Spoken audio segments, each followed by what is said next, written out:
The Charles County Department of Health encourages you to get the COVID-19 vaccination today. You can get it all over Southern Maryland or no matter where you are across the United States. Vaccinations are offered right here at Regency Furniture Stadium with no appointment needed. Charles County Department of Health and the Southern Maryland Blue Crabs urge you to take one for the team and get the vaccine.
This is David Harris, and you're listening to the Hometown Real Estate Broadcast Network.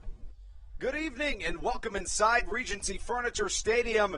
Andrew Banster here from the Bayonet Press Box, joined by Brendan Casera, Matthew Hargrove, and Michael Mursky here on a beautiful Thursday evening in Waldorf, Maryland. Of course, you know myself, you know Brendan, you know Matthew, but we're really thrilled to be welcoming in one of the young stars in the industry, 14 years old, the best 14-year-old broadcaster I've ever heard. Thrilled to be having him join the airwaves with us tonight. Michael, it's really exciting to have you with us this evening. Thank you, Andrew. Thank you for having me on. It is definitely a beautiful, beautiful day for some baseball. I'm very excited to be here. That's exactly right. Michael runs the Next Network. Before we get into the game, tell us a little bit about some of the stuff you do and how people can find out about it.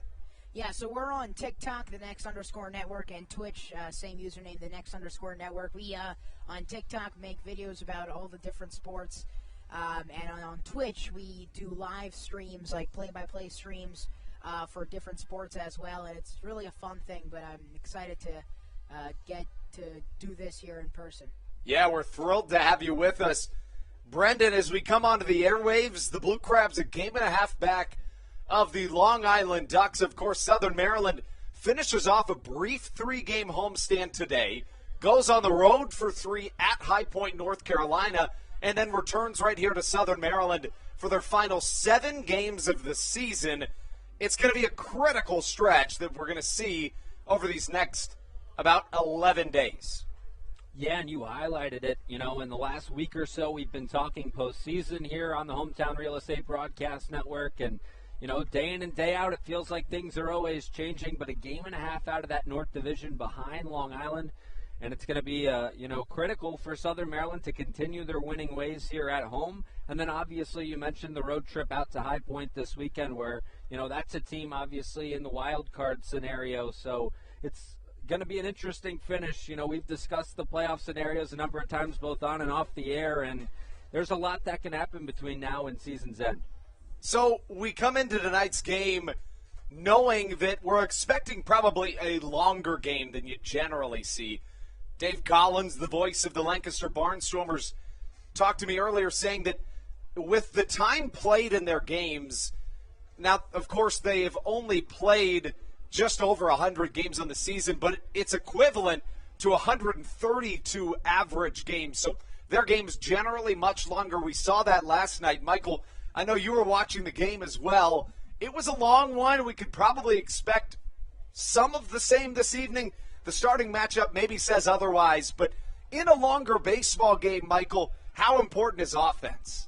Oh, it's definitely important. And last night, Southern Maryland, got off to a really hot start, and they put on a ton of runs in that first inning, and that kind of set the tone for the rest of the game. And I think it's very important for both of these teams to get a hot start tonight on offense. Brendan, you're looking up and down the lineup. Of course, Southern Maryland has Blake Bivens on the mound, making his first start since September the 11th. As for the visiting Lancaster Barnstormers, it's the right-hander Dominic DeSabatino on the mound. And having said that, on any other DeSabatino night, it would really just kind of be hit or miss. But I think that there's two schools of thought on the Dominic DeSabatino start this evening. One would say, well, he's seen the Blue Crabs so much that you just don't know what to expect. The other would definitely say last time out, 7 innings, 2 hits, no runs, 1 walk, 9 strikeouts. But you compare that to his last couple of starts against Southern Maryland. Before that, found a little bit more trouble. What does Southern Maryland need to change offensively this evening to get a much-needed win, Brendan? Well, I think for Southern Maryland, it continues on with being aggressive early in the count. But, like on a night like last night where you realize and recognize that the starter doesn't have full command of his pitches, you've got to be ready to make those adjustments early and really kind of see what Dominic DeSabatino has. If he has that stuff that you saw last week, on the 24th against Lancaster, you might want to try and attack him early in the count, try and get after a fastball early. But then, as the game goes on, if he's got good, or if he doesn't have his best stuff, I should say, early, you should be maybe a little more patient and try and draw those walks, get on base. But, as Michael highlighted, scoring early going to be the key for the Blue Crabs tonight and, continuing on through this series and through the rest of the season. Southern Maryland with a spread-out attack offensively. In the 3 spot, you've got Zach Collier, a .329 hitter on the season. He went 3 for 4 last night, as did Alex Crosby in the 5 hole. And then in that 8 spot, the lethal backstop in Joe DeLuca. He went 3 for 5 last night, 2 doubles, 2 RBIs, and a run scored. Let's toss the lineup up on the screen really quick and run through those lineups right here from the Bayonet Press Box inside Regency Furniture Stadium. For the Barnstormers, they'll lead off with Melvin Mercedes, the second baseman, a .325 hitter on the year. Caleb Gindel bats second. He plays in left, hitting .283 with 32 home runs. Batting third, an 11-year MLB veteran, Alejandro De Aza, the right fielder. In the cleanup spot, Ladarius Clark, the center fielder. Batting fifth, Kelly Dugan, the first baseman, 85 runs driven in this season. A 2021 Olympian, Blake Galen, bats sixth, the designated hitter. Anderson De La Rosa bats seventh. The catcher hits .262 on the season. Cleo Luis Rondon bats eighth. The shortstop with the 9-hole hitter, the third baseman, Nick Schumpert, batting in the 9th spot, playing third base. On the mound for the Barnstormers once again, Dominic DeSabatino, 10-8 on the season, a 7.67 ERA for the right-hander. His last time out, 95 pitches thrown, 60 of those were sinkers. Expect to see those early and often again today. For the Blue Crabs, it'll be Blake Bivens on the hill, 3-3 this year with a 6.11 ERA for the right-hander. Making his first start is Blake Bivens since September the 11th. And the lineup behind him will read as follows. Leading off, Matt Hibbert, the left fielder. He had 2 hits last night. Ruby Silva, the former Chicago Cubs farmhand, bats second, playing second base. Former first-round draft pick, Zach Collier, bats third. The center fielder hits .329 on the season, and Collier finds himself 5 for 8 in the series. 2 walks, a double, 3 runs, and 2 RBIs. Batting fourth, David Harris, the right fielder. Batting fifth, Alex Crosby, who also has 5 hits in this series, playing first base. Batting sixth, had 2 RBIs last night. It's Jovan Rosa, the designated hitter. Josh McAdams bats seventh, playing third base, 21 home runs, 82 RBIs on the season. Batting eighth, Joe DeLuca, the catcher. He's been on fire in his own right. The RBIs, the extra base hits coming in bunches for the switch inning backstop. And batting ninth, the shortstop, Michael Baca. Baca, a .275 hitter on the year, 9 stolen bases. As Southern Maryland comes into this one We talk about it, Brendan. I wouldn't say it's a must-win game, but at this point it feels like just about everything is. Yeah, and we've discussed that over the past few days, just this postseason push, every game feeling like a must-win, feeling like a playoff game, and I think that's the way you have to treat it. If you're Southern Maryland moving forward, you're not in a position where you would be in the playoffs should things hold the way they are, so you've got to play good winning baseball because you have to find a way to make up 2 games on Long Island to win that division. So every game's critical. And when you can win series, as we've mentioned, like they have an opportunity to do today in the rubber match, you've got to take advantage of it and get that win. If you're just joining us here on the Hometown Real Estate Broadcast Network, Andrew Banstra, Matthew Hargrove, Brennan Casera, and joining us this evening is Michael Mursky. Really thrilled to have him joining us this evening, an up-and-coming broadcaster who joins the airwaves tonight. Michael, it's your first game with us here right before the national anthem. What's one thing that you're really looking to see this evening? I'm looking to see some offense. I want to see a lot of runs today. Let's look for that. Hopefully they won't come against Blake Bivens, who takes the mound for the Blue Crabs right now, donning that red Maryland-themed jersey. We'll step aside for just a moment. When we come back, it is Blue Crabs baseball time right here on your home for Blue Crabs baseball, the Hometown Real Estate Broadcast Network.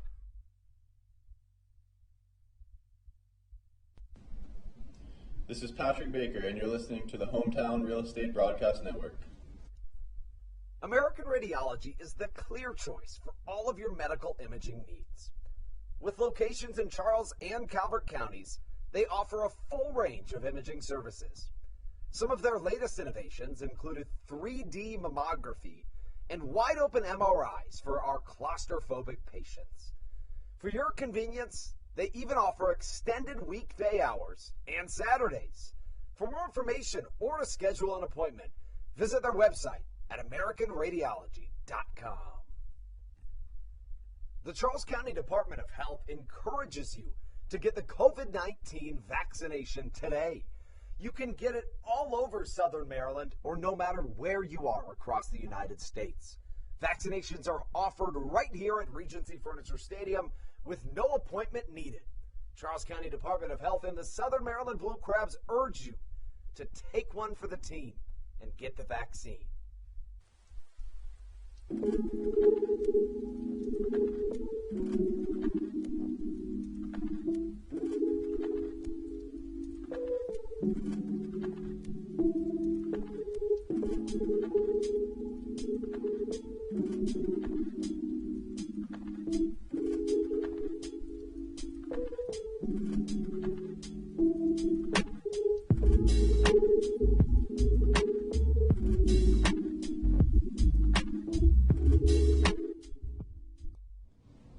This is David Harris, and you're listening to the Hometown Real Estate Broadcast Network.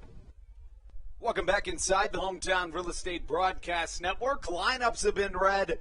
The national anthem has been sung, which means it is go time. A rubber match right here at Regency Furniture Stadium. Game 1 went to the Barnstormers by a score of 12-8. Southern Maryland took all precautions last night. The big arms in the bullpen, Brendan, 7 runs in the first inning. That's going to be hard to replicate. But what is the recipe for success tonight if you're Southern Maryland? It continues to be score early and get that back end of the bullpen a lead so that they can come in late and slam the door shut for the Blue Crabs. We saw it last night. You mentioned it. Stan Clyburn went to the bullpen late in the game. In a game that there was no save situation, an 11-6 ball game that we saw Matt Latos make an appearance in the 9th inning. Obviously, we saw Andres Briseño and Dalton Geeky as well. And, if you can get them a lead, if you're the Blue Crabs, if you can get your pitchers a lead and get into those 7th, 8th, and 9th innings with that lead, you feel pretty good about where you stand going into that last third. You bring up Andres Briseño. Michael, how about this stat? He has struck out 26 batters in his last 13 innings of offense. That's 2 strikeouts an inning. You don't want to be facing that guy. Oh, no, definitely not. Yeah, they got to be careful. Very careful against the back end of this bullpen. That's where Blake Bivens and the Blue Crabs offense will look to get this evening. Blake Bivens has been phenomenal dating back to July the 25th. The right-hander has been really just short of perfect ever since then. 3-2 with a 3.12 ERA in his last 7 starts. Bivens has missed a couple of starts, though. The right-hander making his first appearance since September the 11th. In that start, 93 pitches thrown. Got the no decision. 6 runs allowed in 6 innings of work. The walks have been way down for the right-hander. And his best appearance of this season was a complete game shutout.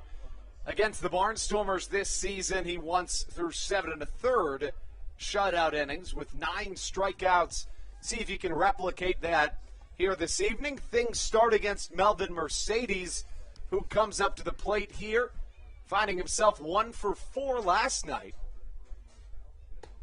And the first pitch of the ball game misses high and outside. Of course, these two teams playing each other for the 6th game in a row. You know, Michael, when we talk about the ability to play a team a ton of times in a row, do you think that could be a benefit to one side or another, or do you think it's just another game? Well, I do really think that it helps to be familiar, and I do think it's a benefit. I would completely agree as the count goes to 3 balls and no strikes. Bivens back onto the mound. Blake Bivens, the right-hander, a 6.11 ERA on the season. 4 straight balls start off this ball game, and it's a 4-pitch walk to Melvin Mercedes, and now you buckle down if you're the right-hander Blake Bivens. It comes against Caleb Gindel, who a couple of starts ago flew one into right center and found himself on the SportsCenter top 10 when Zach Collier made a catch that landed on ESPN. Yeah, but that's definitely not an ideal start for Bivens today. Certainly not. We'll see if he can turn things around here, facing off against Gindel. Caleb in a home run race with Josh Saleh, should I say, the former first-round pick, and Caleb Gindel, each with 32 home runs on the season. That pitch in there, fouled back, 0-1 the count. And Gindel, a guy last night that, we talked about the double hook rule in this Atlantic League, and didn't get an at-bat last night despite being in the starting lineup because the pitcher had to be pulled in the first inning for Lancaster. Right on left matchup. Outside, it catches the electronic strike zone, says strike number 2. And right back on it is Blake Bivens. That's how you respond. The right-handed Blake Bivens, a former 4th-round draft pick by the Tampa Bay Rays, peaked out at Double-A. The right-hander set, glove at the belt. The 0-2 fouled back again. You talk about the Rays and their farm system. I read the other day that all but one of their affiliates have won the championship at their level, and then the other is in the championship. You talk about a team that builds well, it's the Rays. Yeah, and you talk about a manager in Kevin Cash who, was underneath Terry Francona in Cleveland and then made his way down to Tampa Bay and has continued that success down there as the manager. So a great organization, well run, and Kevin Cash learned from one of the best in baseball in Terry Francona for sure. And of course from Joe Madden as well. Joe Madden also played with Stan Clyburn at the A level back in their day. Clyburn beat out Joe Madden for a spot. As we take things to an 0-2 count once more. Again, Michael Mursky joining us this evening from the Next Network. Michael, a 14-year-old rising star in the broadcast game. Really happy to have him joining us tonight. Thanks, Andrew, once again. I'm very excited to get this opportunity, and I hope Bivens can improve here. No balls, 2 strikes on the first base side of the rubber. Bivens pitch, trying to get him to chase. He should.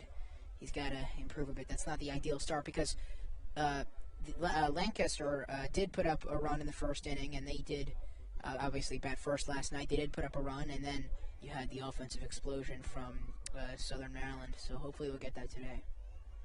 It's a Southern Maryland team that, while having won one game in the first 2 of this series, they find themselves responding well, at least. Sometimes not quite enough, but in game 1, the Barnstormers scored 3 runs at least in the first, 4th, and 7th innings, and the Blue Crabs almost matched them in each of those frames.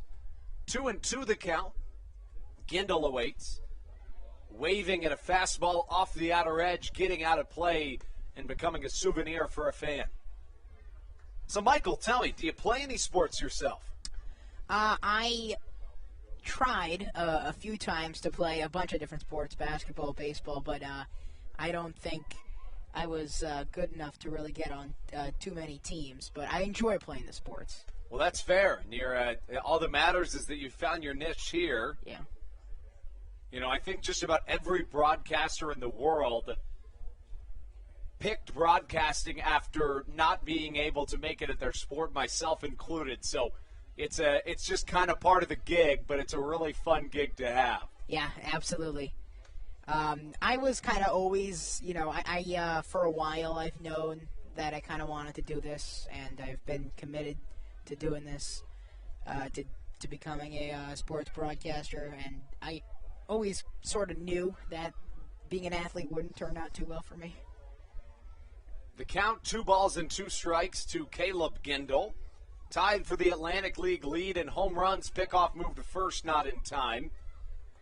Again, Blake Bivens struggled to begin this season. Through inning 4 of his start on July the 25th, he held an ERA that was not where he wanted it. It was just about at 16, but ever since the 4th inning of that game, when he threw 4 shutout innings, the right-hander holds a 3 ERA in his last 7.5 starts, as Caleb Gindel kind of just being a pest up there at the plate, just saying to Blake Bivens, put it right where I want it, and if not, I'm going to foul it away.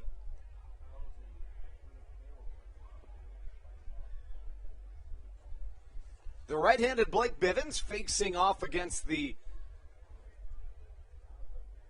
left fielder for tonight's contest in Caleb Gindel. A long and drawn-out at bat. There it is. Fastball swung on and missed. Strike number 3. And Bivens, after walking the leadoff man on 4 straight pitches, gets a right side up K.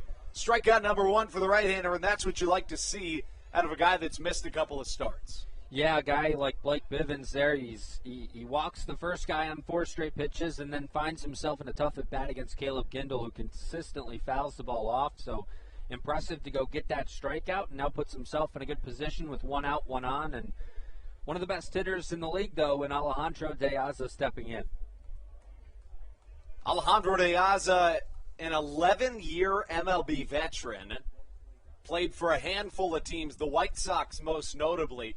Runner on first, 1 away. De Aza shows bunt, pulls back, but it doesn't matter. It's a called strike.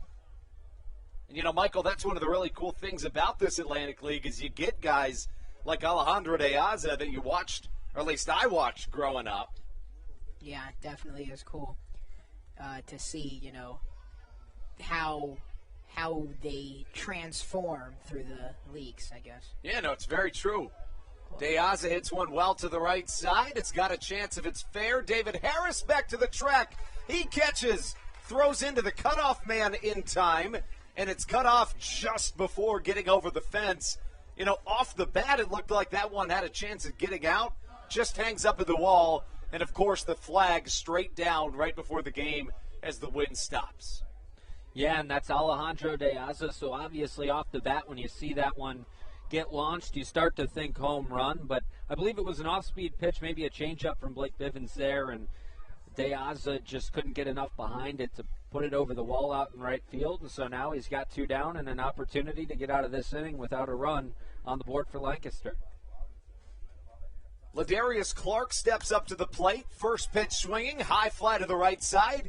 David Harris and Ruby Silva converging on it. Harris comes up, he catches, and we get out of this top of the first. It started with a 4-pitch walk, but just like that, a really nice turnaround from Blake Bivens. Take things into the bottom half of the first. We're scoreless. Interestingly, in this entire series, this is the first either top or bottom half of the first inning that has gone scoreless. We'll take it right here in Southern Maryland, but we'll try to get some runs in our half of the first. If it happens, it'll go through Matt Hibbert, Ruby Silva, and Zach Collier when we return on your home for Blue Crabs Baseball, the Hometown Real Estate Broadcast Network. Weiss Markets is a proud sponsor of the Southern Maryland Blue Crabs and has been since their inaugural season in 2008. Weiss Markets also presents one of the Blue Crabs' best and most famous promotions every single year. Kids can get in free to every single Blue Crabs game of every single year simply by wearing a jersey thanks to Weiss Markets.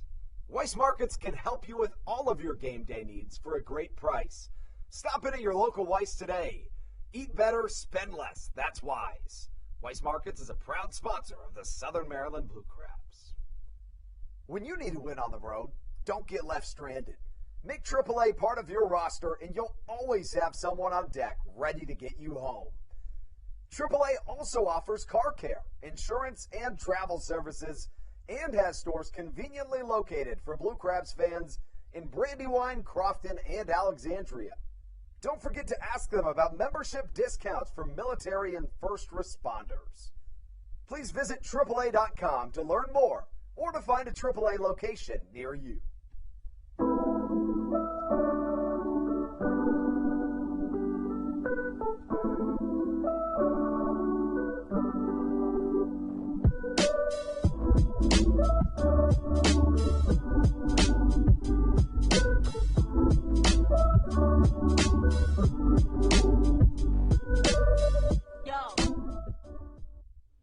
This is Matt Latos, and you're listening to the Hometown Real Estate Broadcast Network. Into the bottom of the first we go here in Southern Maryland. For the first time, a 0 under the first inning on the Green Monster in left field. The Barnstormers go scoreless thanks to a solid front from Blake Bivens. Southern Maryland now faces Dominic DeSabatino, who's fresh off his best start of the year against this Blue Crab squad. In his last start on September the 24th, 7 innings pitched, 2 hits, a walk, 9 strikeouts, no runs. His start prior to that, also against Southern Maryland, it was right here at Regency Furniture Stadium, allowed 5 earned, 7 hits, 4 walks in 5 2/3. Which DeSabatino will we see this evening is yet to be seen. A heavy pull shift to Matt Hibbert as he steps up to the plate. A 2-hit game last night for the left fielder. 0-1 the count. Yeah, we talked about Matt Hibbert last night, his ability to get on base, an average in the 100 somewhere in the last 10 games, but then that 400 OBP, so nice to see him break through with a couple of hits, and we obviously know he can get on base via the walk. DeSabatino on the season has thrown nearly half of his pitches for balls, about 40%. Have missed the strike zone, but just 1 walk his last time out. First look at the right-hander that we're seeing here this evening. He looks to generally be on his stuff. Has a lot of fair amount of hits this year, 138 of them at 105 2/3 innings pitched. The walks have been down, though, in this month of September. About a half walk per inning pitched. Slider outside and misses 2-2. And I think the big question with him will be, is the off-speed stuff working? Can he locate that stuff? He's got the sinker, looks like it's working. And then you mentioned the first time we see the off-speed tonight with the slider right there, and it looked like a good one, but Matt Hibbert didn't chase. Hibbert's not going to chase at a ton of stuff outside the zone. He's a blast to watch at the plate. 2-2 swinging, gets a piece of it, but it catches the glove of Anderson De La Rosa back behind the dish. Goes down as a strikeout and a good start for Dominic DeSabatino. That brings up Ruby Silva, the player of the month in August in this Atlantic League. Silva hit .406 in the month. A guy that is just a professional hitter. He hit safely in 20 of 24 games with 13 multi-hit efforts in the month of August. Riding a 5-game hit streak. Hits .340 against the Barnstormers this season. First pitch outside. As for Dominic DeSabatino, the right-hander steps onto the mound, finding himself on the season with a 7.67 ERA. Let's get in to a couple of the nuts and bolts of the right-hander as Ruby Silva lines one to the left side, base hit single, the first of the night for the Blue Crabs. DeSabatino was signed by the Barnstormers, interestingly, in a tryout camp on April 24th, was originally a 20th round draft pick in 2016. Played shortstop in high school, was Delaware's co-player of the year. Has made a couple of trips, but, this season it's been a tale of two stories for DeSabatino, and you can see that in his last two starts. If you're Southern Maryland, you try to rattle him early, and you're doing the job to this point. Zach Collier comes up to the plate, trying to replicate the single just hit by Silva. Collier started the game 3 for 3 yesterday.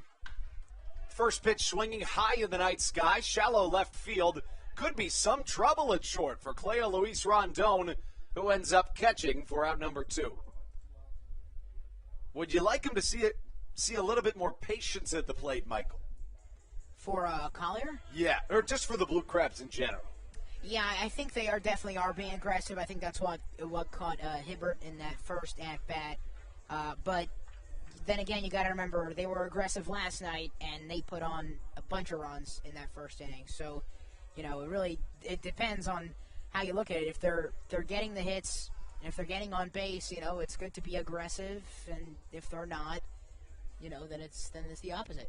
You raise a really good point, especially, Brendan, against a guy in DeSabatino in which you just got 2 hitted in his last outing. Does that change your mindset coming into this one at all?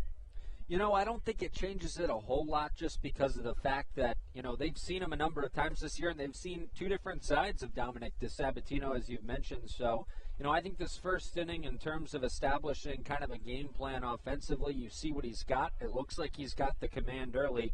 So then maybe because he's got that command early, you start to be aggressive early in the count. And so I'm not totally against them trying to get hits early on against DeSabatino, at least in this inning. Southern Maryland, a game and a half back in the Atlantic League North Division. 25-24 in the second half. 56-53 overall. As we continue in this month of September. Of course, the very last day of September, and it feels like it outside. The temperature's starting to drop here in Southern Maryland. Yeah, definitely. It was very nice earlier, and it's not going to be too cold. Not tonight. It's almost perfect baseball weather. 2-0 the count. I don't know, what do you guys think perfect baseball weather is? Do you like it a little warmer, or do you like this? Well, I think it's a bit of a balance, I guess. Like in spring, it's towards late spring where we get, into the summer season. I think that's like the perfect weather where it's hot with a breeze. I agree. I couldn't agree more. It just feels like baseball outside. I don't know how to describe that, but that's the only way I can put it into words, and it's true. I've said that to people before. This weather is, it's baseball weather, but today it's similar, but it's just the part between summer and fall. It's true. Of course, this Atlantic League season is going to stretch past the end of the Major League regular season. Line shot to the right side, hit a little bit too hard. Catchable for Alejandro de Aza in right field, and that's how we get through an inning of baseball. When we come back, Blake Bivens back out onto the mound. A scoreless game through 1. We'll be right back on your home for Blue Crabs baseball, the Hometown Real Estate Broadcast Network. This is Joe DeLuca, and you're listening to the Hometown Real Estate Broadcast Network. Dyson Building Center is one of the oldest family-owned and operated hardware, lumber, and building supply stores in Southern Maryland. They are located in St. Mary's County on Route 5 in Great Mills. Dyson's has an expansive and diverse inventory to help you with all of your home improvement and project needs. Whether you're new to the world of DIY, a tried and true DIY professional, or somewhere in between, The friendly and experienced staff at Dyson Building Center is ready and willing to help you today.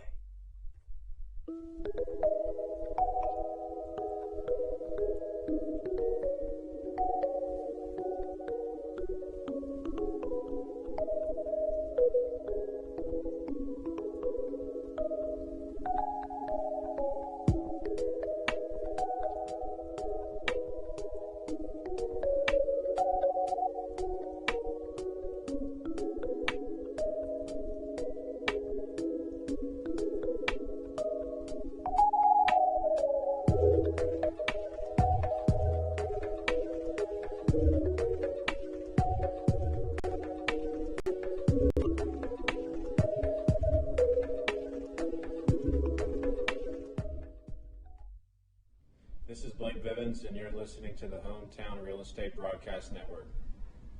Blake Bivens welcomes himself back into his second inning of work. Looked real good in the first. Started out a little shaky. A 4-pitch walk to Melvin Mercedes, but then a strikeout and a pair of pop-outs to right field set the side down in order. Left one stranded, and we take things into the second, facing Kelly Dugan, Blake Galen, and Anderson De La Rosa here in the second inning. Guys, after seeing the first, do you change the approach at all coming into this second? You know, I don't think you changed the approach a whole lot. You had the early walk, which, could be expected after some time in between starts, obviously, for Bivens. But, last start out, obviously, on 9-11. So, he got those jitters out. And now I think you just continue to attack hitters with your stuff and try and catch the corners. Heavy pull shift to the left-handed hitting Dugan as ball one misses inside. Sabatino topped out at 92 miles an hour in his first inning of action. The 1-1 misses outside, a sinker. The count 2 balls and a strike. Last night, Southern Maryland won 11-6. Of course, this technically a 6-game set, having the prior 3 games in Lancaster. Southern Maryland won 2 of 3 in that one. This the rubber match of this contest. Bivens, number 38 on the back of his red Maryland-themed jersey. Fastball high and away, and it's a 5-pitch walk to get things started. That's how we saw the first inning start as well. Maybe just trying to settle into a groove. Yeah, just trying to settle into a groove, and a guy in Bivens, the one concern becomes, letting that first guy on base early and often in a game. Eventually a team is going to come around and score and figure things out and put together some hits to bring guys around. So, he's done it the first 2 innings. We'll see in the third if he does that again, but now it's going to be a tough situation here in this top of the second, trying to keep the Barnstormers off the board. High and away. First pitch misses. Blake Galen to the plate, the .275 hitter on the season, was a member of Team Israel in the 2020 Olympics in Tokyo. Galen, a fan favorite in Lancaster from the left side. Watches a 1-0 catch the zone, and a much-needed strike number 1 from Blake Bivens. Again, Bivens in his last 7 starts has been fantastic, a 3.12 ERA. He had a 6-start stretch in which he had a 1.96 ERA. Fastball just off the plate. I got to say, I mentioned how the Blue Crabs offensively were kind of going aggressive as they were last night. And it seemed like for the beginning of last night's game, Barnstormers were also kind of similarly going aggressive. But I think tonight the Blue Crabs are still going aggressive, but the Barnstormers have seemed to kind of want to slow down the pace of it. And I think, I'm not going to say it's working. I mean, it's a 0-0 ball game, so we really don't know. But it's kind of opposite game plans offensively for these two teams. Yeah, it's a really interesting point you make as the count goes to 3 balls and 1 strike. Considering the command issues that we've seen to some extent, maybe that is the game plan. Another 5-pitch walk as Galen finds himself at first. Back-to-back walks put runners on first and second for Anderson De La Rosa. I think it's smart for the Barnstormers to go with the less aggressive approach because, Bivens is still he's still got to get into it. Got to get into his groove. Yeah, and to your point too, Michael, and it's a good observation. I think that, because he hasn't started since the 11th of September, that, that approach was pregame saying, hey, this guy hasn't started in a while. Let's see what he's got early and force him into the strike zone. And to their credit, they've drawn 3 walks now. Kyle Murphy got the win last night, his first of the year. 6 innings pitched for the right-hander. First pitch from Bivens, just a touch off the plate. He wanted that call, but it missed, and the count 1-0. Up to the plate, Anderson De La Rosa. De La Rosa went 1 for 4 last night. Back in the series opener, he went 1 for 2 with an RBI double and 3 walks. Patient at the plate as the longtime Atlantic League veteran has been the backstop for the Barnstormers for some time as the count draws even at 1-1.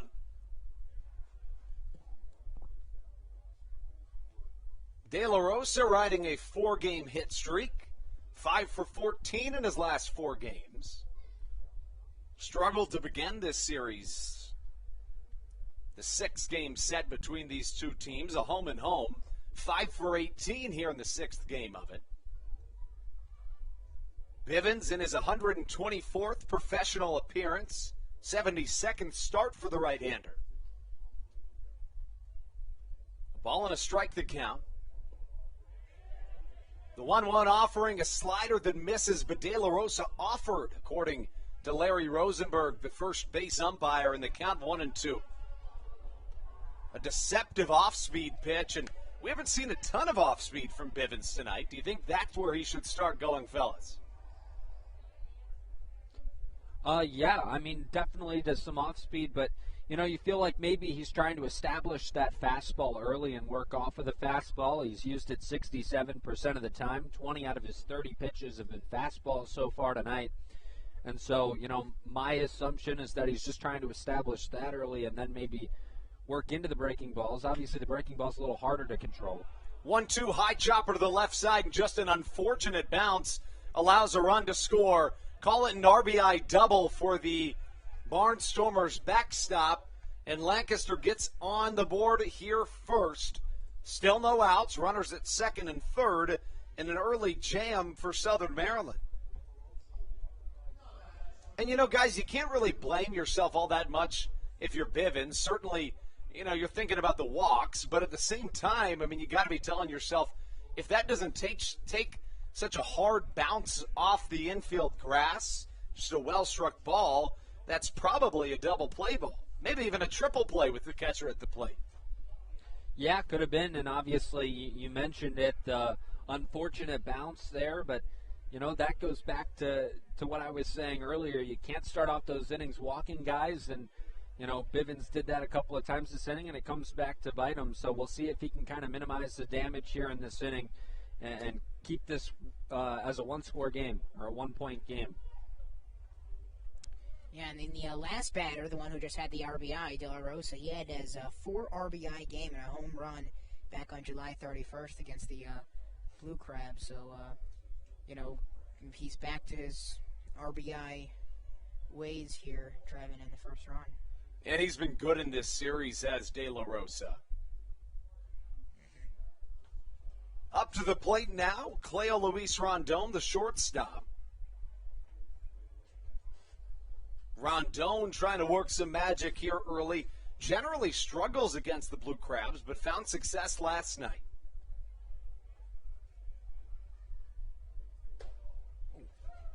Swing and a miss here from Rondon. That was a nice pitch there from Bivens. That was...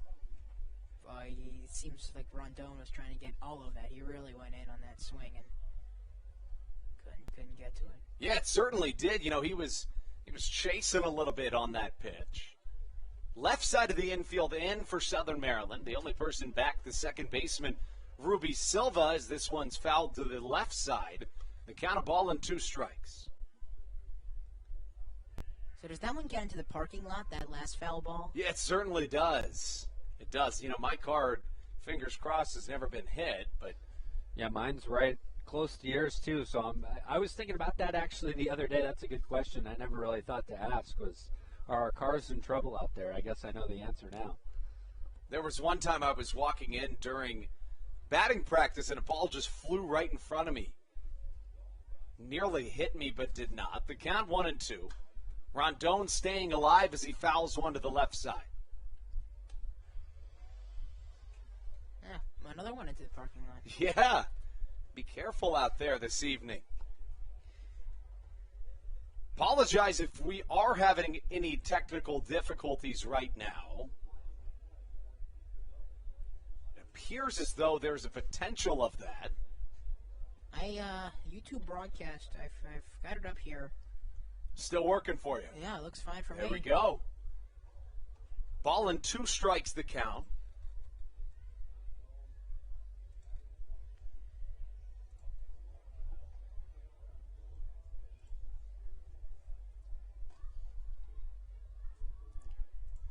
Bivens.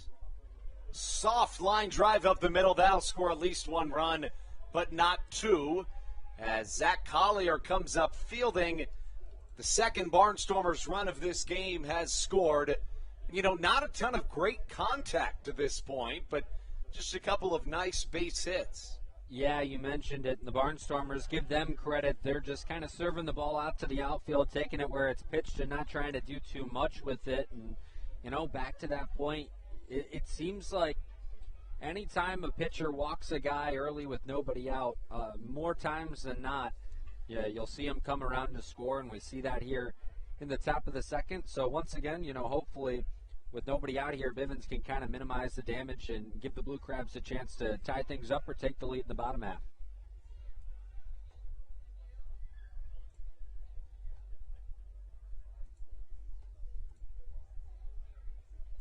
Looks like we are back up and running. If anybody did experience any technical difficulties, we sincerely apologize for that. Now coming up to the plate, Nick Schumpert, the 9-hole hitter in this lineup. First 2 batters of the inning walked. Then we saw an RBI double from Anderson De La Rosa, followed by Cleo Luis Rondon driving in one on a single. Runners on the corners, still no outs. Fastball, a called strike off the outer edge. Count draws even at a ball and a strike to Nick Schumpert. He was traded to the Barnstormers from the Fargo Moorhead Redhawks of the American Association back on June the 12th. Yeah, he was traded for a player to be named later. Did they end up naming that player? It's a great question. I don't know the answer to that, but you know, sometimes that's kind of how the trades work around here. It's an interesting phenomenon. You're looking for the double play ball here if you're Blake Bivens. That or a strikeout would be the bread and butter. A ball and 2 strikes the count from the former 4th-round draft pick by the Tampa Bay Rays, Blake Bivens. Pickoff move to first, not in time. The defensive alignment for your Blue Crabs this evening, from left to right in the outfield, Matt Hibbert, Zach Collier, and David Harris. From left to right in the infield, it's Josh McAdams, Michael Baca, Ruby Silva, and Alex Crosby. And behind the dish, Joe DeLuca. Blake Bivens on the mound. Here comes his 1-2. Line drive right up the middle. Zach Collier will catch, but likely not enough time to get De La Rosa at home. Call it a sac fly in a 3-run second inning for the Barnstormers. 1 away now for the visiting team. Yeah, and that a situation right there, nobody out. You can record the first out of the inning. Yes, they get another run, but, you know, you finally get that out, that first out you've been looking for. You got a guy on first and an opportunity maybe to double up Melvin Mercedes here. So, you know, not all that bad if you're Blake Bivens, but obviously the 3-run spot not ideal or what you were looking to give up here just in the second inning. Of course, as always, we'll go over the Atlantic League Major League Baseball rule changes. The double hook designated hitter rule has been in effect all season. That rule states that once a team's starting pitcher is replaced, the team will lose its designated hitter for the remainder of the game. The club will be required to use a pinch hitter or a relief batter will bat. Beg your pardon, a relief pitcher. The double hook rule represents a potential compromise between the historical National League rules and the American League rules. The goal here for Major League Baseball of testing this level at an elite level such as the Atlantic League, as the count goes to 2-0 to Melvin Mercedes, is because 90% or nearly 90% of pitching starts in the majors in 2020 lasted less than 7 innings. So by linking the DH to the starting pitcher, this rule aims to incentivize teams to leave their starters in longer, thus increasing the value of starters who can work deeper into games. And then you have to use that strategic element of having your DH late into the games to your advantage. So a really interesting rule as the count goes to 2 balls and a strike. Mercedes swings and misses, the count 2-2. Of course, the other rule this year, the pitching rubber being moved back 1 foot to 61 feet and 6 inches. I've seen that in the second half only. Trying to create more offense is the major leagues. And then in 2019, we saw a plethora of rules, many of which have been implemented into affiliated baseball and the major league. Strike number 3, swinging out number 2 as Blake Bivens fans his second batter of the game. A couple of those rules real quick. 18-inch bases are now in AAA. All of these rules start in the Atlantic League and then make their way up. The 3-batter minimum rule, which requires a pitcher to face a minimum of 3 batters or complete an inning, was implemented into the majors in 2020. The automated ball strike system, or the electronic strike zone, was implemented into low A in this 2021 season. High shot to the left side. Caleb Gindel sends it that way, and it'll drop. That baseball drops. Matt Hibbert fields, and a really nice play from Hibbert on the rebound at least. I think somebody could have caught that ball, but nobody did come up with it. It drops for a double, but if you're the Blue Crabs, you just have to be thankful that no runs scored. Yeah, definitely thankful nobody scored. To me, that's Matt Hibbert's ball there, coming in on the ball instead of McAdams going back on it. But, you know, one of those tough in-betweener plays, we've seen it happen a number of times here at Regency Furniture Stadium where a ball is just perfectly placed, and it's a tough call for both the infielders and the outfielders. And right there, it's just able to drop, and now we have runners at second and third. So 3 guys went after that, and not a single one of them could have gotten that. I agree, though. I think that was Hibbert's ball to get. Right? Look, it seemed to me like a miscommunication. See if the Blue Crabs can avoid any danger coming from that play. Now up to the plate, Alejandro De Aza, the MLB veteran, flew out in his first time up, and now he sees a called strike number 1 with Bivens still on the hill. Of course, the defensive shift ban incorporated in the Atlantic League is now in Double-A. 0-1, just a touch upstairs as the count draws even at a ball and a strike. Blake Bivens has allowed a trio here in this second inning of action and is trying to work his way around any stemming danger from that bloop double that landed in left field. De Aza 0 for 1 tonight, but has been really good against Southern Maryland this season. Another Bermuda Triangle shot to the right side. Ruby Silva comes over and catches, so any further damage is avoided, but 3 runs do score here in this top of the second inning. Southern Maryland with some work to do when we come back. When we come back for the Blue Crabs, it'll be 5, 6, 7 due up. Alex Crosby, Jovan Rosa, and Josh McAdams. The Barnstormers send 8 to the plate. 3 of them come around to score. We'll be right back on your home for Blue Crabs Baseball, the Hometown Real Estate Broadcast Network. This is Andres Luceno, and you are listening to the Hometown Real Estate Broadcast Network. So, what do you like about your home? Practice like hockey. I practice stick handling and sometimes shooting. Mommy. Go outside sometimes. I like playing lacrosse. Playing the switch. I like the scribble. Daddy, I like to build Legos at home. I have the biggest closet. Riding my dirt bike. We help you home. At Hometown Real Estate, we want to help you and your family home. Whatever that takes and whatever that means to you. Give us a call at 888-225-2736 or online at helpyouhomebluecrabs.com.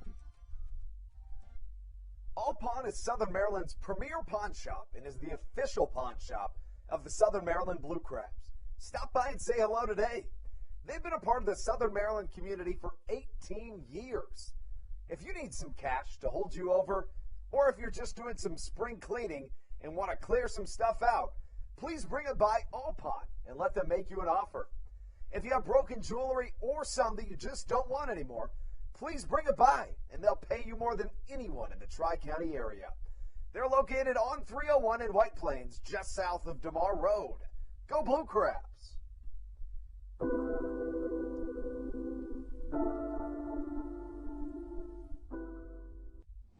This is Brandon Barker, and you're listening to the Hometown Real Estate Broadcast Network. One of the many Blue Crab success stories, Brandon Barker welcomes you into this bottom half of the second inning. Barker began the season a Blue Crab, is now with the AAA for the Kansas City Royals, the Omaha Storm Chasers. And to the bottom of the second we go. Alex Crosby will start things off for us. He went 3 for 4 last night. He's fresh off back-to-back multi-hit games. Has been hot of late. See if he can keep things going here, Brendan. Yeah, and you talked to him last night after the game, and I thought it was interesting, especially because we had talked about it on the broadcast. He mentioned he didn't even know where they were in the standings behind Long Island. They're just focusing on winning every game night in and night out and hope that at the end of the season that kind of puts them in a postseason position. So that was an interesting thing because, I think it was Matthew and I last night who debated, whether players should or whether we think they, kind of scoreboard watch a little bit and watch those standings at this time of the year. Yeah, it's interesting. It seems like some guys definitely do, right? You'll see teams in huge playoff pushes in the last game of the year. Sometimes they'll put the opposing team's game on the scoreboard as a line drive gets over the outstretched glove of Melvin Mercedes. Not an inch of room to spare there. The second hit of the game for the Blue Crabs. It comes off the bat of Alex Crosby. And if you're Southern Maryland, you're now chasing 3 runs, and you have to get the offense going immediately. Here comes Jovan Rosa. Yeah, and it's all about how you respond. Obviously, the Barnstormers get 3 in the top of the second, so you want to respond. You may not match the 3 that they scored, but if you can at least get a few runs on the board, cut into that deficit a little bit, that's really, the goal for Southern Maryland here. Close that deficit up a little bit and keep yourself in this ballgame. The combined score so far in this series, Blue Crabs 21, Barnstormers 19 through the first 2 of this 3-game set here in Southern Maryland. 1-0 goes the count to Jovan Rosa. Jovan had some success last night, went 1 for 4, drove in a pair of runs as well in a Blue Crabs 11-6 win. Andrew Vanstra alongside Matthew Hargrove, Brendan Casera, and Michael Mursky here on a Thursday night in Waldorf, Maryland. Line shot to the left side. Nick Shumpert comes up catching for out number 1. Michael joining us this evening. Thrilled to have him with us. Michael, what have you seen so far in this ballgame?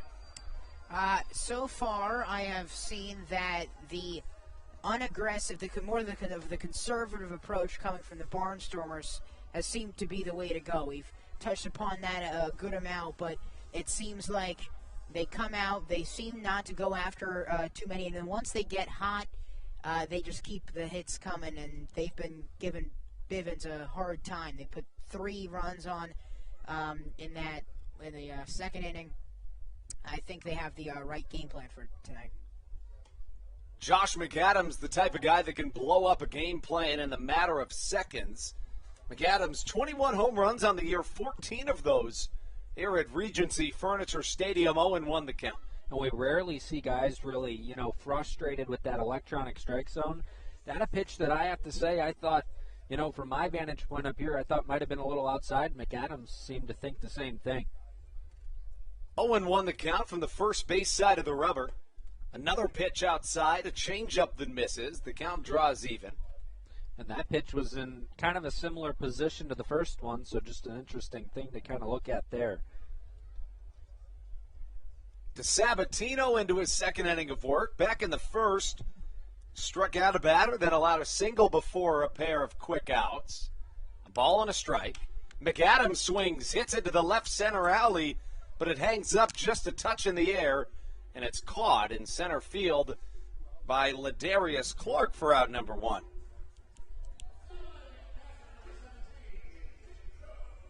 I beg your pardon, out number 2, I should say.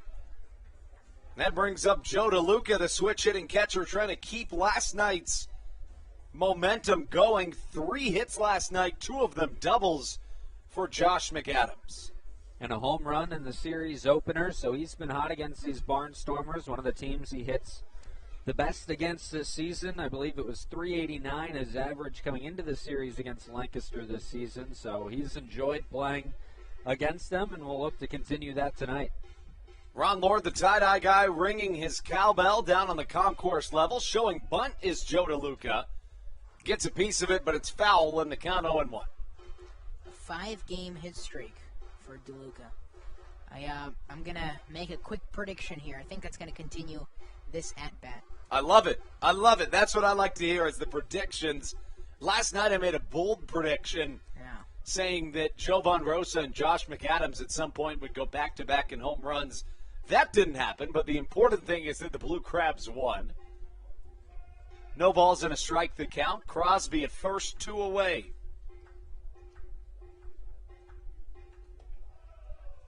Switches up the speeds on him, and the count 0-2. Yeah, you mentioned he switches up the speeds, goes off speed there. Believe that was the changeup from Dominic DeSabatino, and now, he's really established that sinker early. 82% of the time, 18 of his 22 pitches have been sinkers, but he goes to the changeup there. He's used that 3 times tonight for 14%. We'll see, if he continues to really establish that sinker, if we start to see the off-speed mixed in more and more. De La Rosa lines up outside, and it misses. Michael, what pitch are you looking for here? Are you looking for the fastball, or are you thinking curveball? Well, I don't think DeSabatino uses his fastball too much. I guess I'd go curveball. I mix it up. Yeah, I think that's a fair decision, especially with the count 1-2. Not to mention, when you're facing a catcher in Joe DeLuca, you really got to switch things up a lot. 1 ball, 2 strikes the count. Crosby at first, 2 away. The 1-2 to DeLuca misses outside. 2 balls, 2 strikes the count. Joe DeLuca, a native of Cicero, New York. A 5th-year professional, first year in the Atlantic League. The average was a little higher in the first half for DeLuca, but the slugging percentage way up for Joe here in this second half. A lot of doubles, way more home runs. The 2-2. Chopper to the right side, fielded on a knee from the second baseman, Melvin Mercedes, tossed to first for out number 3. That's how we get through 2 innings of baseball here at Regency Furniture Stadium. 3-0 Barnstormers on top. Blake Bivens to return to the mound when we come back on your home for Blue Crabs Baseball, the Hometown Real Estate Broadcast Network. This is Daryl Thompson, and you're listening to the Hometown Real Estate Broadcast Network. Whether it's Chris Paul, Cliff Paul, Aaron Rodgers, or even the son of a former Blue Crab, Patrick Mahomes, you've seen many athletes endorsing State Farm. That's because your State Farm agent has your back through good times and not so good times.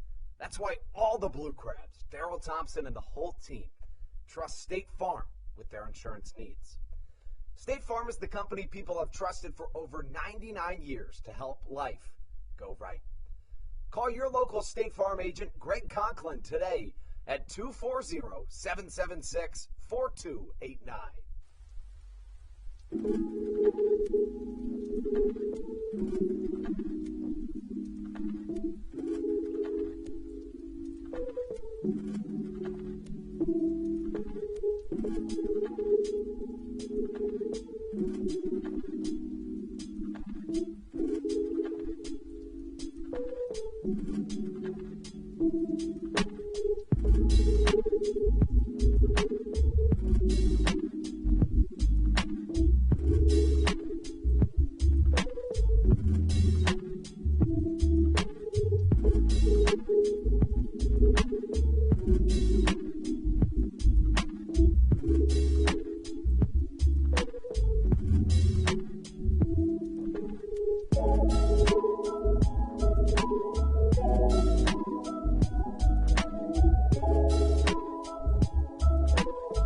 This is Kent Blackstone, and you're listening to the Hometown Real Estate Broadcast Network. Welcome back inside Regency Furniture Stadium. Into the top of the third we go here on a Wednesday, maybe that a Thursday night here in Southern Maryland. Here early, the Barnstormers on top 3-0. A curveball starts off Ladarius Clark here in this top half of the third inning, strike number one. Andrew Banster alongside Matthew Hargrove, Brennan Casera, and Michael Mursky. Michael joining us this evening from the Next Network, one of the up-and-coming voices in the game. You'll be hearing his voice for quite some time. Really happy to have you with us again, Michael. Of course, thank you. As Ladarius Clark sends one high in the night sky to the left side, not a doubt about that one. A solo shot from Ladarius Clark, who finds his way over the fence for the third night in a row. A grand slam last night, a solo shot in Game 1, and now another solo home run in Game 3 in this series finale. Yeah, you mentioned the power display that we've seen from Ladarius Clark in this series, and, you know, that one, really the second no-doubter from Ladarius Clark, too. You talk about the grand slam last night out towards left field. That one, just off the bat, you knew it. And then, you know, tonight, once again, just a no-doubter from Ladarius Clark. Matt Hibbert didn't even have to move. It was hit so hard. Hot shot to the right side. Alex Crosby fields on a couple of bounces and finds his way over to first for out number one. You know, Michael, I think if you're the Blue Crabs, you got to start just chipping away at this lead. You don't need to get all the runs back at one time. Yeah, you definitely don't. I think, you know, clearly your original approach hasn't been working too well for you. I'm going to say both offensively and defensively. They do need to look to make some adjustments. 4-0 the score here in this top half of the third inning. First pitch, a called strike to a 2020 Olympian, Blake Galen. Galen walked his first time up. Bivens walked three batters in his first inning and some change pitched. Hasn't walked one since. Quickly the count 0-2. The right-hander Blake Bivens tops out at around 90 miles an hour. Has induced 6 swings and misses tonight. Change-up outside, called strike on the outside corner, and a really nice turnaround after allowing that solo home run to start off this inning. That's what you want to see out of your starter. Yeah, you mentioned it, giving up the home run. You just forget about that one. A mistake pitch that Ladarius Clark took advantage of and then comes right back. It's the routine out over at first base and then the strikeout to follow it up. So hopefully maybe a sign that Blake Bivens is really starting to get a feel for things here. Southern Maryland a game and a half back here in this playoff push. Some exciting playoff pushes in the major leagues this year as well, guys. Yeah, a lot of action still to watch in the major leagues. I believe the Blue Jays and Yankees are in action tonight. They had a big game with implications in the American League wild card. So, fun time of year for baseball fans for sure. Yeah, it's all coming down. Orioles are, my Orioles are hosting the Red Sox tonight, I'm pretty sure, if I'm not mistaken. Or they are, I think that series is still going on. I believe it is, and the Orioles have a chance to kind of be the spoiler. Of course, they're out of the playoffs, but they're having some fun, aren't they? Yeah, they won the first game of the series against the Red Sox, but couldn't get it done last night. I know one of our broadcast partners, Matthew Hargrove, is certainly not rooting for the Orioles this evening. He's a Red Sox fan in his own right. Former Blue Crab Dustin Knight has been up and down between AAA and the majors this season with the Baltimore Orioles. The count 3-1, Blake Bivens on the hill. De La Rosa singled in a run on a double his last time up. Back into the netting, the count runs full at 3 balls and 2 strikes. That ball kind of curved into the net. It was kind of, when it was flying at us, it was like a bit of a weird angle. It looked pretty cool. It was kind of spinning sideways. It was a bit of a, I'm not sure what word I'm looking for, but an unusual spin back at the net here just now. Yeah, it certainly was. And, at our angle, sometimes you kind of jump back worried that it's going to come right at you. Then you remember the netting's there. Yeah. 3-2 in there for a called strike, back-to-back backwards Ks for the right-hander, Blake Bivens. He allows the solo home run, but quickly turns things around. The score now 4-0. Barnstormers on top. A lot of baseball to be played. We'll be right back in the bottom of the third, right here on your home for Blue Crabs Baseball, the Hometown Real Estate Broadcast Network. This is Patrick Baker, and you're listening to the Hometown Real Estate Broadcast Network. American Radiology is the clear choice for all of your medical imaging needs. With locations in Charles and Calvert counties, they offer a full range of imaging services. Some of their latest innovations included 3D mammography and wide-open MRIs for our claustrophobic patients. For your convenience, they even offer extended weekday hours and Saturdays. For more information or to schedule an appointment, visit their website at AmericanRadiology.com. The Charles County Department of Health encourages you to get the COVID-19 vaccination today. You can get it all over Southern Maryland or no matter where you are across the United States. Vaccinations are offered right here at Regency Furniture Stadium with no appointment needed. Charles County Department of Health and the Southern Maryland Blue Crabs urge you to take one for the team and get the vaccine.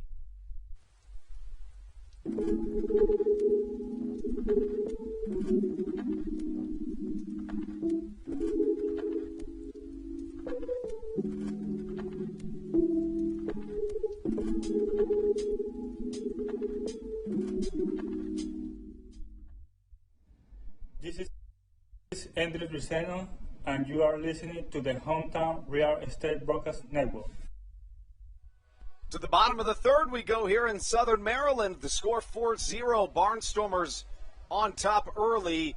We mentioned at the top of the broadcast that Dominic DeSabatino in his last start went 7 innings against these same Blue Crabs. 2 hits, 9 strikeouts. Hasn't been quite as dominant this evening, but he's also been really good. 2 innings, 2 hits allowed for the right-hander. And Michael Baca will lead things off. And it's a great spot for Michael Baca. He's basically a second leadoff hitter. You'd like to see him get things started here in the bottom of the third.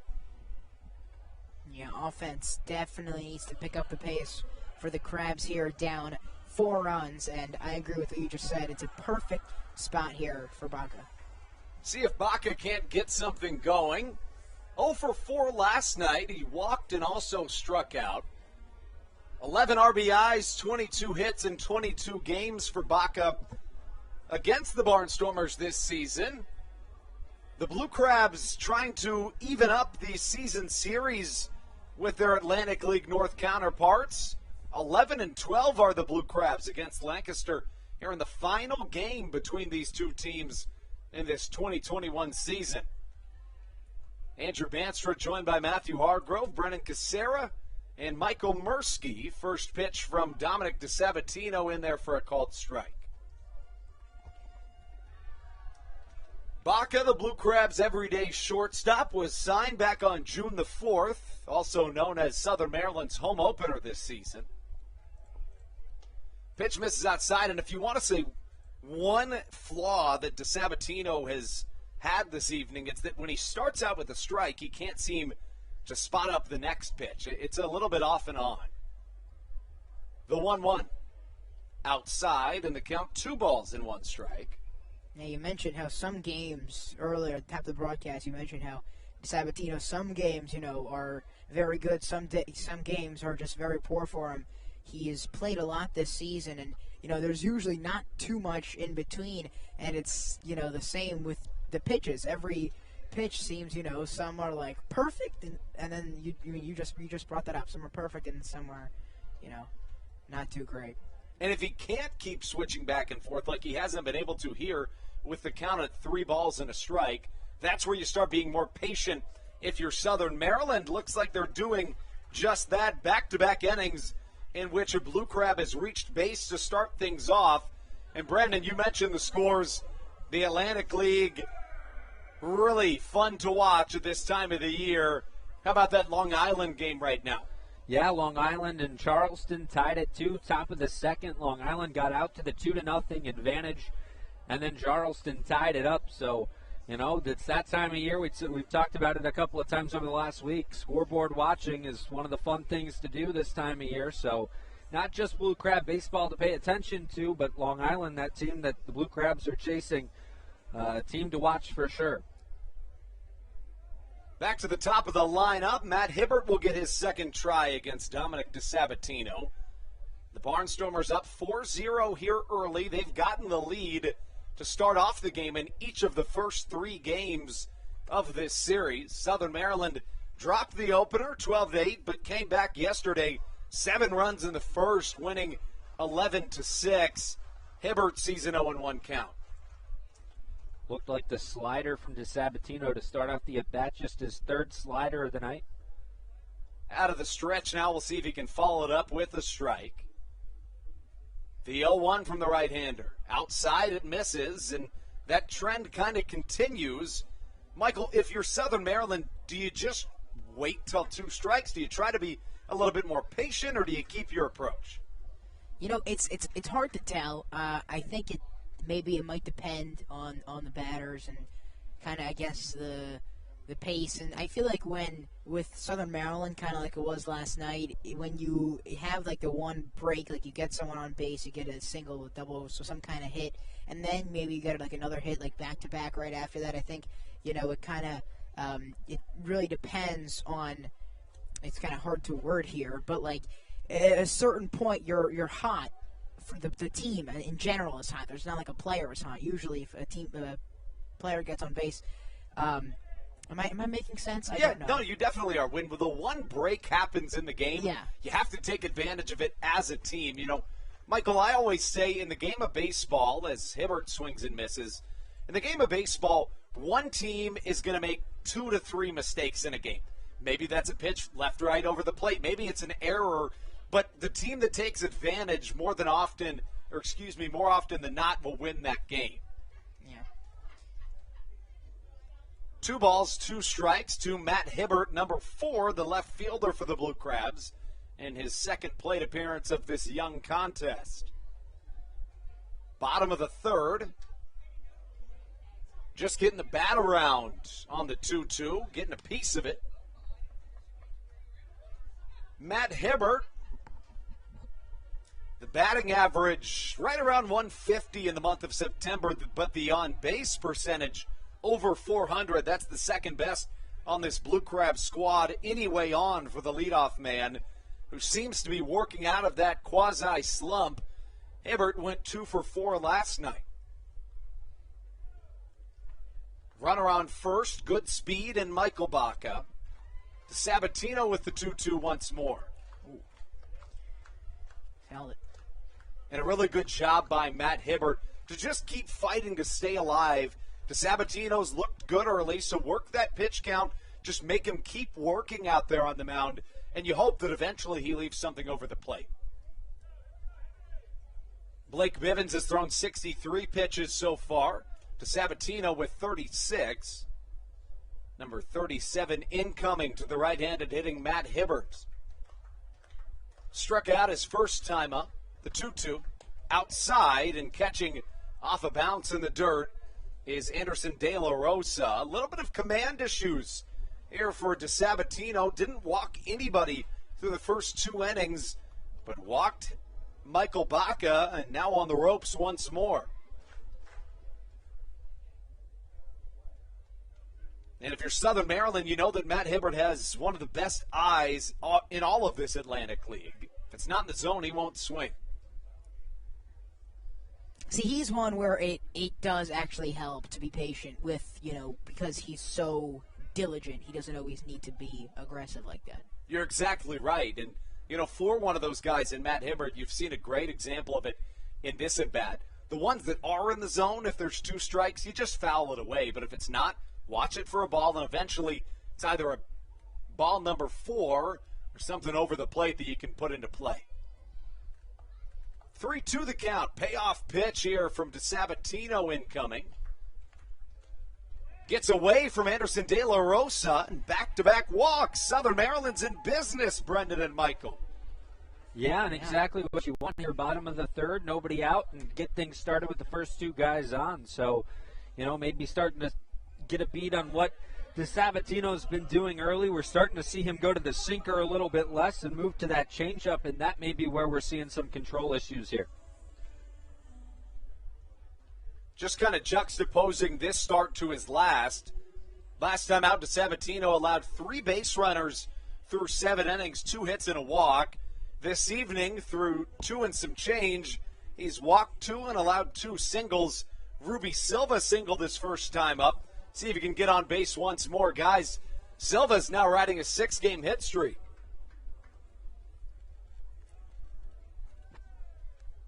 Right on left matchup, DeSabatino wants to see the signs once more, which makes you wonder if he's thinking about this a little too much. First pitch to Ruby Silva incoming. Look back to second. First pitch swinging high in the night sky to the right side. Kelly Dugan drifts into foul territory, touching the warning track and catching for out number 1. And that's tough right there if you're Ruby Silva, hoping to put the ball in play and advance your runners. And, just fouled that one to the right side. An easy play for Dugan. So a tough break for the Blue Crabs here. We'll see if Zach Collier can kind of continue things along like Michael Baca and Matt Hibbert did to start things off. If there's anybody that's going to do it, it is Zach Collier. Collier in this series, 5 for 9, 2 walks, 3 runs, a double, and 2 RBIs. The on-base percentage well over 500 in the month of September for Zach Collier, making a bid for Atlantic League Player of the Month. In his last homestand, Collier was nothing short of incredible. Hit .483 in 10 games. First pitch catches the outside corner, 0-1. 4-0 the score here early. Dominic DeSabatino walked back-to-back batters. Collier watches the first pitch after flying out on the first pitch his last time up. Speaking of patience, Zach is generally very patient at the plate. David Harris awaits on deck. A look back to second. And Collier wisely calls time. Maybe a little bit of a weight off your shoulders, Michael, if you're Dominic DeSabatino after getting that first out. Yeah, definitely. You start off the inning with 2 walks. Not ideal, but definitely that pop out was something he needed. 0-1 in there for a strike. Collier, a first-round draft pick. He attended Chino Hills High School in California. If that high school sounds familiar, it probably should if you're a basketball fan. That's where Lonzo, LaMelo, and LiAngelo Ball went to high school. No balls, 2 strikes. Right on left matchup, and Collier calls time once more in an 0-2 count with a guy that's walked 2 in the inning. Try to make him think a little bit. It's almost like icing a kicker in football. There is a football game tonight. It's Thursday night, which means that's right. Thursday night football in about 40 minutes. Jacksonville and Cincinnati. Yeah, it's the battle of the last 2 number 1 picks. It's true. Hey, that's a really good point. You know, Trevor Lawrence has struggled through his first couple of starts. Joe Burrow looking good, but, you know, if you're Trevor Lawrence, you know at some point he's going to turn it on. Maybe not even this year, but at some point he's going to have an incredible NFL career. Yeah, I'm not too worried. I think if he'll have one great game, I think he'll follow it up again. I heard a stat, and I'm pretty sure this is a fact here, that the Week 1 loss to the Texans was his first regular season loss. I forget how long ago. He never lost in the regular season in high school or college. I think it was his first ever regular season loss, or since middle school football or something like that. I mean, it just shows you everywhere Trevor has been, he's won. It's true. As this pitch comes in and hits Zach Collier on the 0-2. Collier in some pain back behind the plate. The athletic trainer Lauren Eck has not made her way out, which means hopefully that Collier will be all right. And now the bases are loaded for the cleanup man in David Harris. I think Ross Peoples, the manager for the Barnstormers, is trying to argue that maybe he leaned into that one. I didn't see that. Brendan, did you? I didn't see that either, but, a reasonable thing for Ross Peoples to kind of at least put into the mind of the home plate umpire. But, yeah, no, I didn't see it on that one. We've seen Matt Hibbert get hit a number of times, and that's, one of those guys that maybe you would expect there to be a little controversy around him getting hit, but I haven't seen it from Collier a whole lot in the past, and definitely didn't see it in that AB. But what a break for the Blue Crabs. Back-to-back walks, a fly out, and now a hit by pitch, loading the bases for the cleanup man. And, Michael, that's why he's called the cleanup man. Yeah. See if he can do his job here. It's David Harris, who lined out to the right fielder his first time up. Harris 0 for 8 in this series, but he scored 3 runs, walked twice, and drove in a pair. A big hole in the right side of the infield here for David Harris if he can poke it that way. Sabatino working out of the windup. First pitch, a slider that misses outside, ball number 1. And certainly the last thing on his mind is wanting to fall behind in this count. And we were just talking about it. Which team can take advantage of the other team's mistakes? And certainly with 2 walks and a hit by pitch in this inning, this is a prime example of just that. Harris with a 2-0 count, bases juiced, good speed everywhere. Collier at first, Hibbert at second, and Michael Baca at third. Out of the windup once more, the 2-0. Swung on, fouled over our heads in the bayonet press box, 2-1.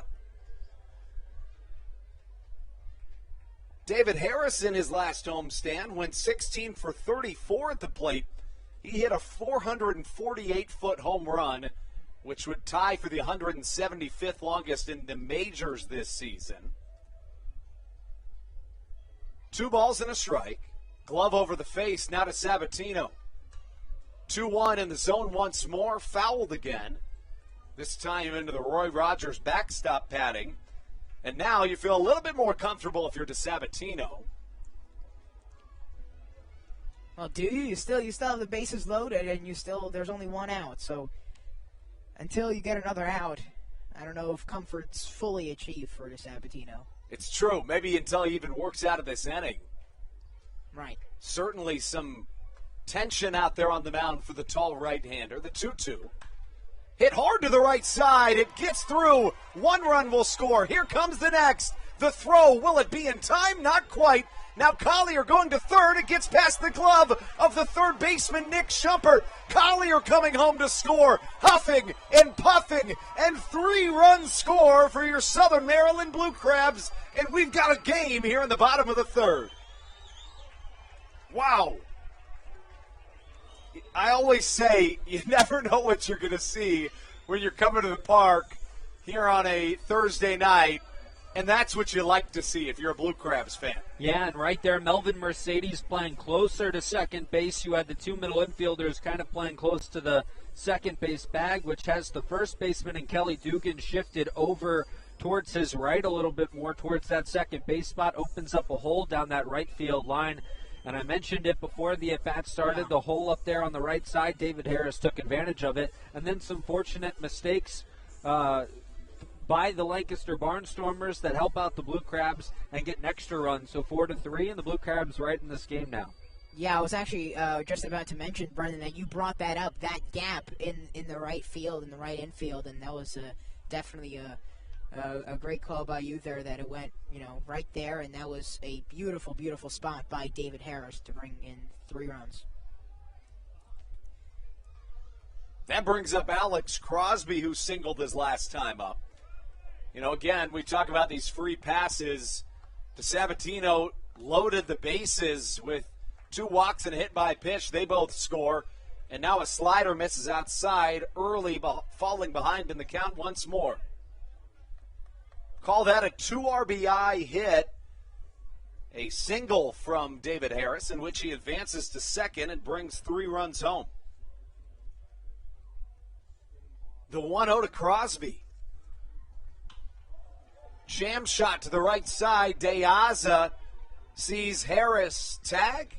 Trying to draw a throw, but Deaza, a longtime baseball veteran, not fooled. A much-needed out number 2 from the right-hander to Sabatino. And, if you're Southern Maryland right now, you don't really feel like you have to get this 4th run home, but boy, would it feel good. Yeah. Go ahead. Oh, yeah, it would certainly feel good. And, for the Blue Crabs, just getting that 3 and keeping this a 1-run game and keeping it close, really the most important thing early on here. It's definitely, this is what we talked about when we said that the offense needs to come alive right around this inning. It's true. Much what you meant. Yeah. Michael, I asked you at the start of the broadcast, what do you want to see? You said offense. Well, you're getting it here early. 7 combined runs through 3 innings as Jovan Rosa comes up to the plate. High fastball called a strike. And a pretty good league overall to want to see offense in, too. Yeah. Still not as much, though, as last night. I'll say that. Watching on the YouTube broadcast last night, that was a lot in the first few innings there. It's true, but the runs per minute are higher this evening, though. It took a lot of time to get all those runs last night. Mm-hmm. Yeah, I can't remember the last time I watched a longer inning of baseball than that first inning yesterday. 0-1 the count to Jovan Rosa. Slider outside into Sabatino, having a hard time really locating that off-speed pitch. And that raises a problem for the right-hander. If the fastball is the only thing in the zone, Southern Maryland can sit dead red on it. 1-1 the count, number 34 on the mound. Dominic DeSabatino, a former 30th round draft pick. High fly to the left side. Melvin Mercedes coming in to catch for out number 3. Southern Maryland loads the bases, and David Harris brings everybody home. Suddenly, a 1-run game. The Blue Crabs trailing the score 4-3. Take things into the middle third when we return on the Hometown Real Estate Broadcast Network.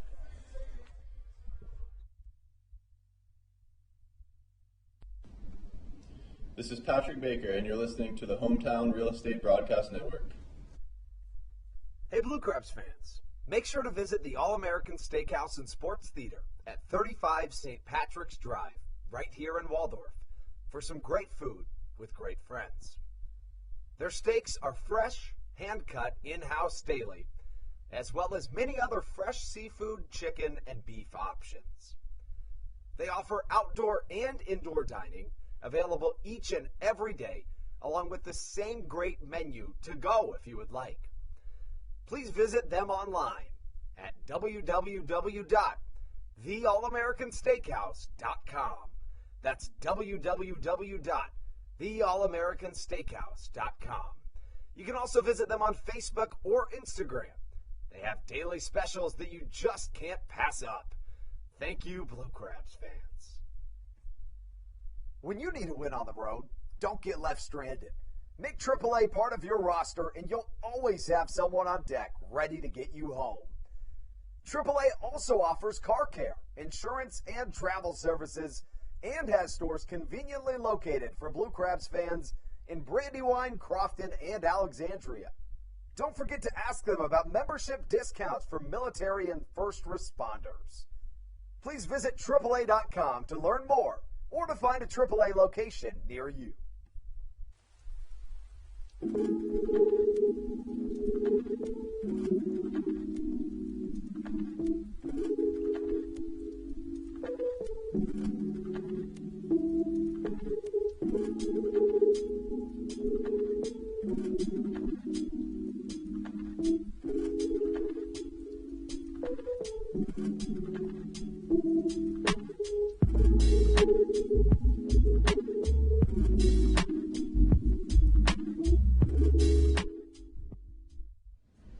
This is Dalton Geeky, and you're listening to Hometown Real Estate Broadcast Network. Take you into the middle third of this ball game. Andrew Banstra joined by Matthew Hargrove, Brennan Casera, and Michael Mursky here on a Thursday night. Southern Maryland gets 3 back in their half of the third. 3 runs scored by the Barnstormers in the second. Added another from a Ladarius Clark solo shot. Blake Bivens out for his 4th inning of work. First start since September the 11th. And he faces 8-9-1. That means Cleo Luis Rondon, Nick Schumpert, and Melvin Mercedes here in the 4th inning. Certainly a breath of fresh air for a Southern Maryland team in a playoff push. Rondon shows bunt, a curveball, a called strike. Yeah, and last inning, after the Barnstormer home run by Ladarius Clark, it looked like Bivens kind of settled in a little bit more. We'll see if that kind of translates over, especially with the runs scored by Southern Maryland in the bottom half. There's a lofty line drive to the left side, and while Bivens hasn't necessarily had his best stuff tonight, the argument can certainly be made that there's been a couple of quirky hits in this one. Right there, you've got just a lofty ball that finds extra bases. I've seen a couple of those this evening. But, sometimes that's what happens in the game of baseball. It's about how you respond. And Bivens, to his credit, has done a really good job responding to adversity here this evening. Call it a double for Cleo Luis Rondon, who coming into yesterday's game was batting just .156 against the Blue Crabs. But here in these last 2 games, he's 3 for 6 at the plate. Nick Schumpert up to the plate.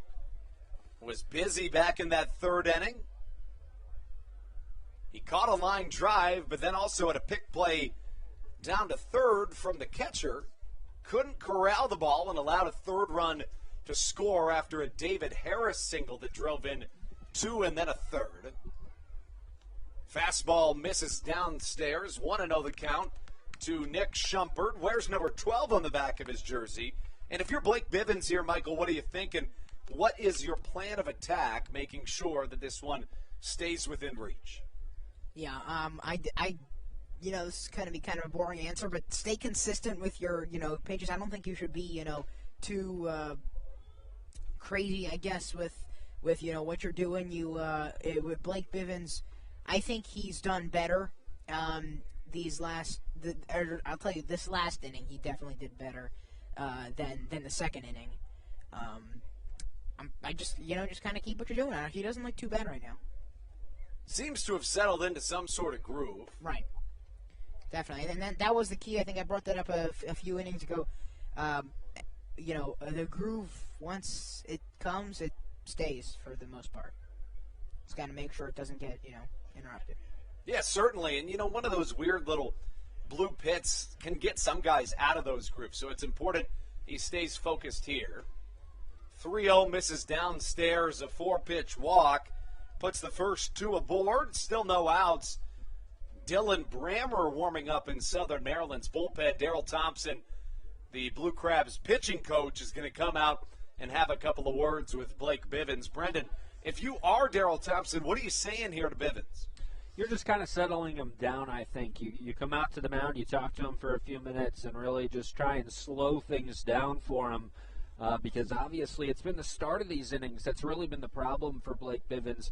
You talk about last inning, Ladarius Clark leading off the inning with a home run, and then back in that second inning, a number of walks early led to 3 runs being scored by the Barnstormers. So I think you really just slow things down, tell him to remember his mechanics, and see if he can start finding the strike zone, because right now the walk's really the biggest issue for Blake Bivens tonight. So Bivens allows the double and then a 4-pitch walk. Flips the lineup back to the top. Has had some struggles with the bottom of the lineup this evening. The 8 and 9 batters combined to be 3 for 3 with a sac fly, a double, a walk, and 2 RBIs. Melvin Mercedes up to the plate. Maybe he thinks bunt. He does, but it's foul to the left side. Mercedes, a guy with good speed that bunts a lot as it is, but in the absolute perfect bunt situation, I mean, you couldn't draw it up any better. No outs, runners at first and second. That has bunt written all over it. No balls and a strike. See what Bivens comes back with now that he has the knowledge of the bunt attempt. Showing it once more. Pickoff back to second. Nothing going. I don't think Baca was expecting that. Are you a big bunt guy, Michael, or are you more of a fan of swinging away? I think you should swing. I don't really like bunts too much. Especially it's kind of obvious that that's his goal here. He's already done it twice, or he showed bunt twice in the first 2 opportunities, and here's the 3rd time, and nothing. But I think at this point, Bivens kind of knows what's going on. Yeah, and he can alter his approach based off of that. And then to your point, too, if you're Melvin Mercedes, suddenly you find yourself in an unnecessarily 0-2 hole.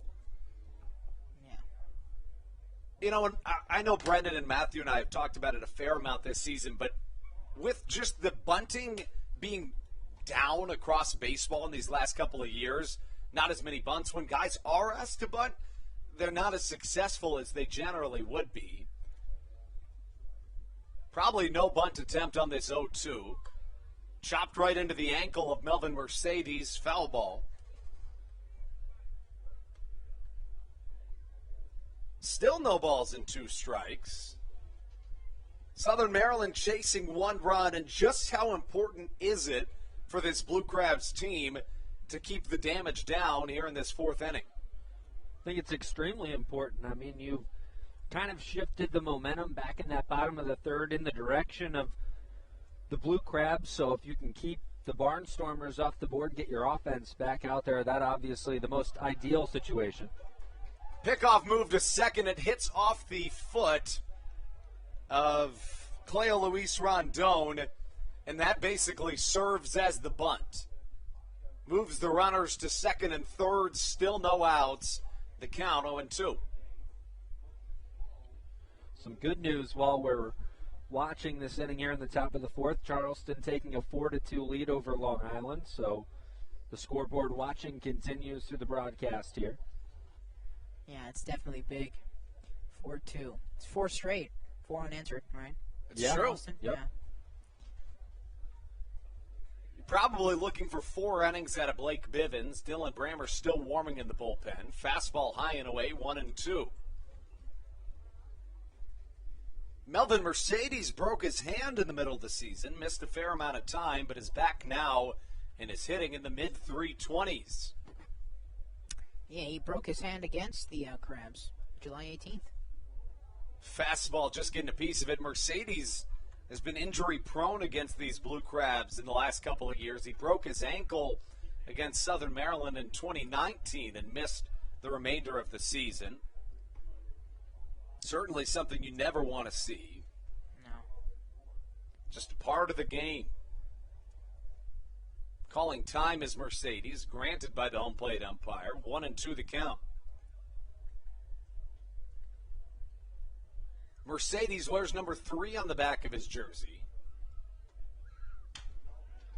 Chopper up the middle, bounces off the leg of Blake Bivens, and a run comes around to score. Still no outs. The score 5-3 after Melvin Mercedes reaches and drives one in, and I think that'll be the day for Blake Bivens. Stan Clyburn on the top step, and he is going to come out and take the baseball from Blake Bivens. It at least looks that way. Yeah, that would be the right decision, I think. I mentioned, I jinxed him. I think I jinxed Bivens. I said he's getting into a groove, and I was wrong. And it looks like, that's certainly a difficult situation to inherit. And if I had to guess, we're going to see a double switch right here. That's why Stan Clyburn is talking with the home plate umpire. I don't know who's going to come in, but somebody is. I'm thinking it may be Jovan Rosa coming into first. We'll see, but we'll get all that squared away when we come back. We'll have that much more for you when we return on the Hometown Real Estate Broadcast Network.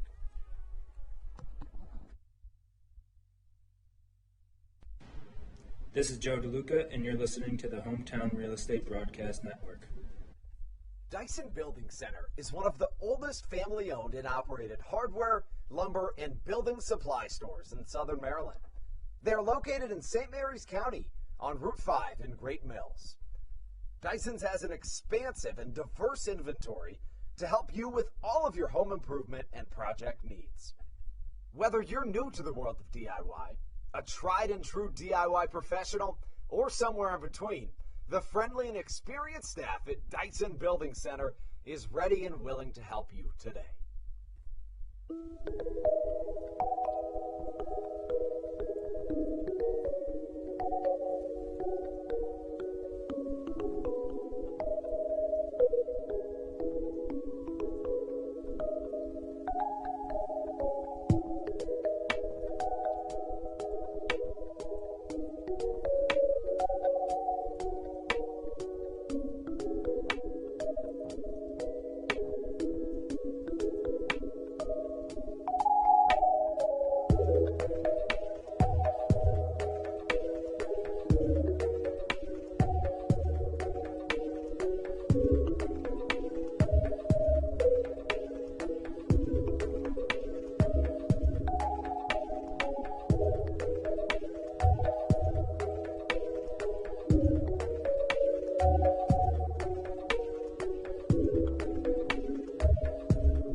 This is Matt Latos, and you're listening to the Hometown Real Estate Broadcast Network.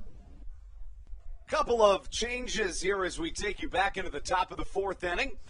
Of course, Dylan Brammer onto the mound, but defensively, we see Alex Crosby shifting from first to third. The designated hitter, Jovan Rosa, comes into this game playing first, and then Josh McAdams finds himself in left field.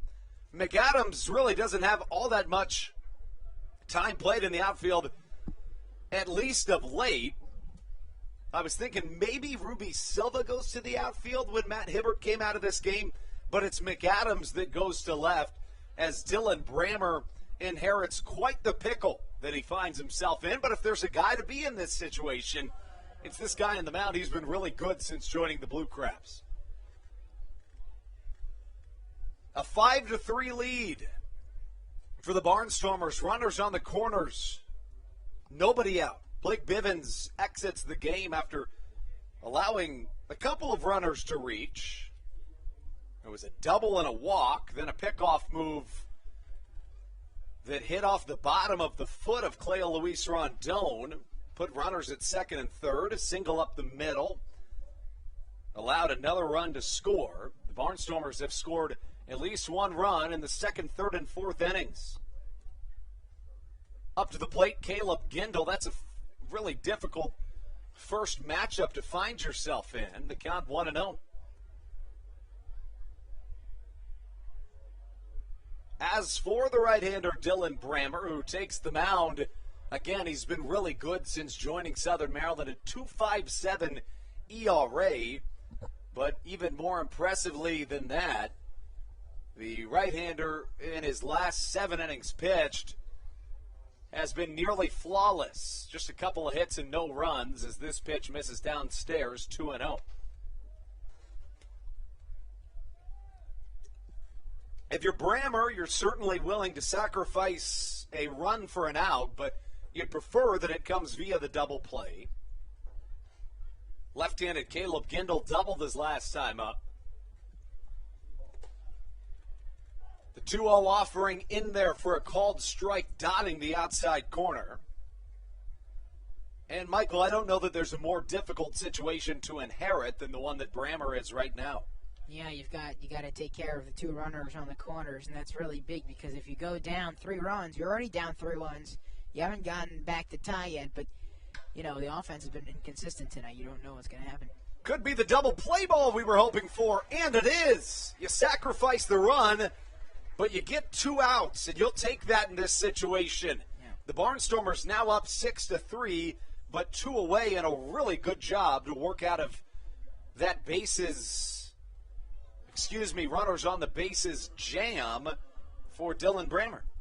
Yeah, you mentioned it there, not the ideal situation you want to come in if you're Dylan Brammer, but, to get that double play, get a couple of outs, and you sacrifice the 1 run. Still a very manageable game at 6-3 right now. If you're the Blue Crabs, you take those outs and you move on, try and get the 3rd here and move on to that bottom of the 4th, see if your offense can get going once again for the 2nd straight inning. Can now give you a final line on Blake Bivens. 3 innings pitched, 6 hits, 4 strikeouts, 4 walks as well. 6 runs all earned as Alejandro De Aza takes the first pitch inside a called strike. De Aza 0 for 2 tonight. Last night he went 2 for 4. Coming into tonight's game, in his last 5 games at Regency Furniture Stadium, he was 10 for 19 with 3 doubles, 2 home runs, and a triple. Not too shabby for the MLB veteran who finds himself in an 0-2 hole.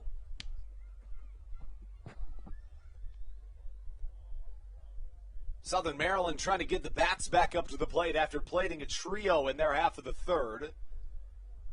2 have scored for the Barnstormers here in this inning as De Aza fights to stay alive. Yeah, De Aza, it's pretty familiar to playing in Maryland. He spent the 14-15 season with my O's. That's right. De Aza is also the only Barnstormer that has not reached base this evening.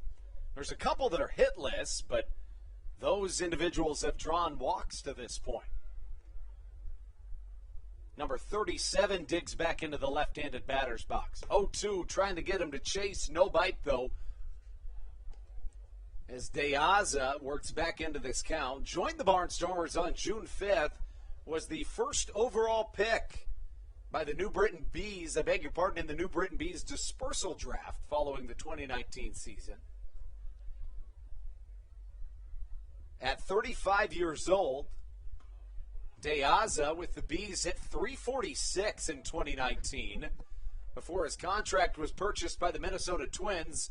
And get this, guys, at the AAA level at 35 years old, he hit .352 in Rochester. .352. The guy can flat out hit the ball. 2-2.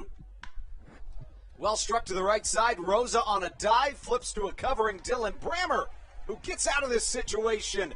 Came in with runners on the corners and no outs. Induces the double play ball. And then the 3-1 putout. The Barnstormers up 6-3 as we send things into the bottom half of the fourth inning. Runs coming up for the Blue Crabs. It'll be 7-8-9. Josh McAdams, Joe DeLuca, and Michael Baca when we return on your home for Blue Crabs baseball, the Hometown Real Estate Broadcast Network. This is Andres Riceno, and you are listening to the Hometown Real Estate Broadcast Network. So, what do you like about your home? Practice like hockey. I practice stick handling and sometimes shooting. Mommy. Go outside sometimes. I like playing in lacrosse. Famous Rich. I like the scribble. Daddy. I like to build Legos at home. I have the biggest closet. Riding my dirt bike. We help you home. At Hometown Real Estate, we want to help you and your family home. Whatever that takes and whatever that means to you. Give us a call at 888-225-2736 or online at helpyouhomebluecrabs.com. All Pawn is Southern Maryland's premier pawn shop and is the official pawn shop of the Southern Maryland Blue Crabs. Stop by and say hello today. They've been a part of the Southern Maryland community for 18 years.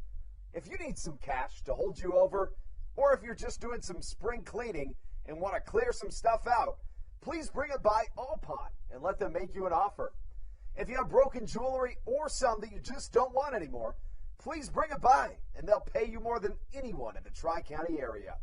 They're located on 301 in White Plains, just south of DeMar Road. Go Blue Crabs!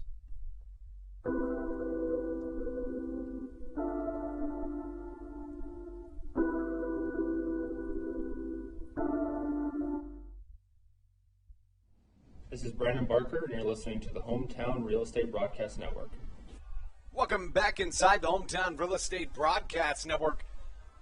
Andrew Banster joined by Matthew Hargrove, Brendan Casera, and Michael Mursky. Michael is a fantastic broadcaster, 14 years old, has built a following on TikTok. And I mention that because so has the man at the plate. Josh McAdams has over 100,000 followers on TikTok. Oh, wow. Does a good job for himself, as do you.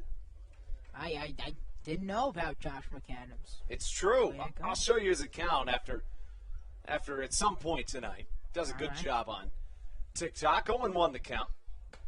Outside is the pitch. The count evens at a ball and a strike. Dominic DeSabatino working with a lead still in this game. Southern Maryland clicked it down to just a one-run deficit after the third.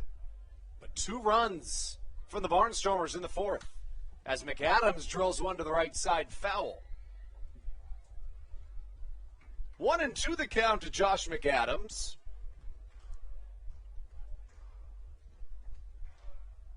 McAdams drew 35 walks in his first 94 games played, but drew 8 walks in 5 games a couple of weeks ago. Has been much more patient at the plate in the second half of this season. The count of ball and 2 strikes.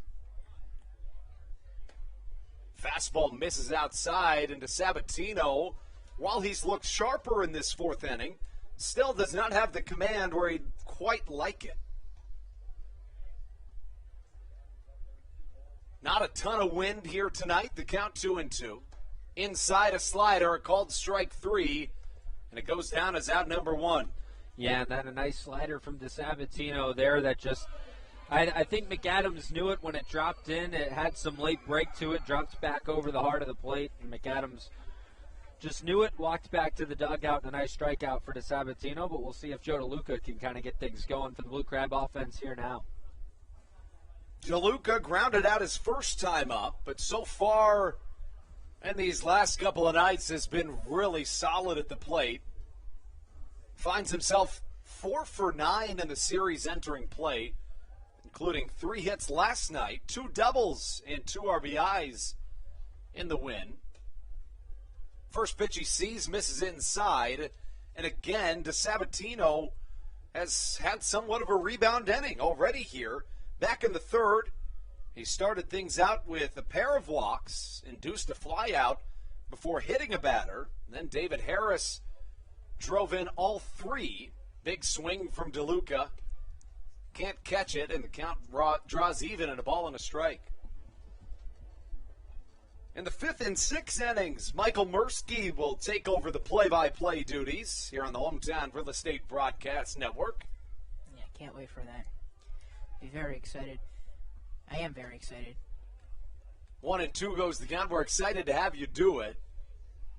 You can find Michael all over social media at the Next_Network. Did I get that right? Yep, that's it. The underscore and all. How about that? Yeah. A fantastic follow. 1 and 2.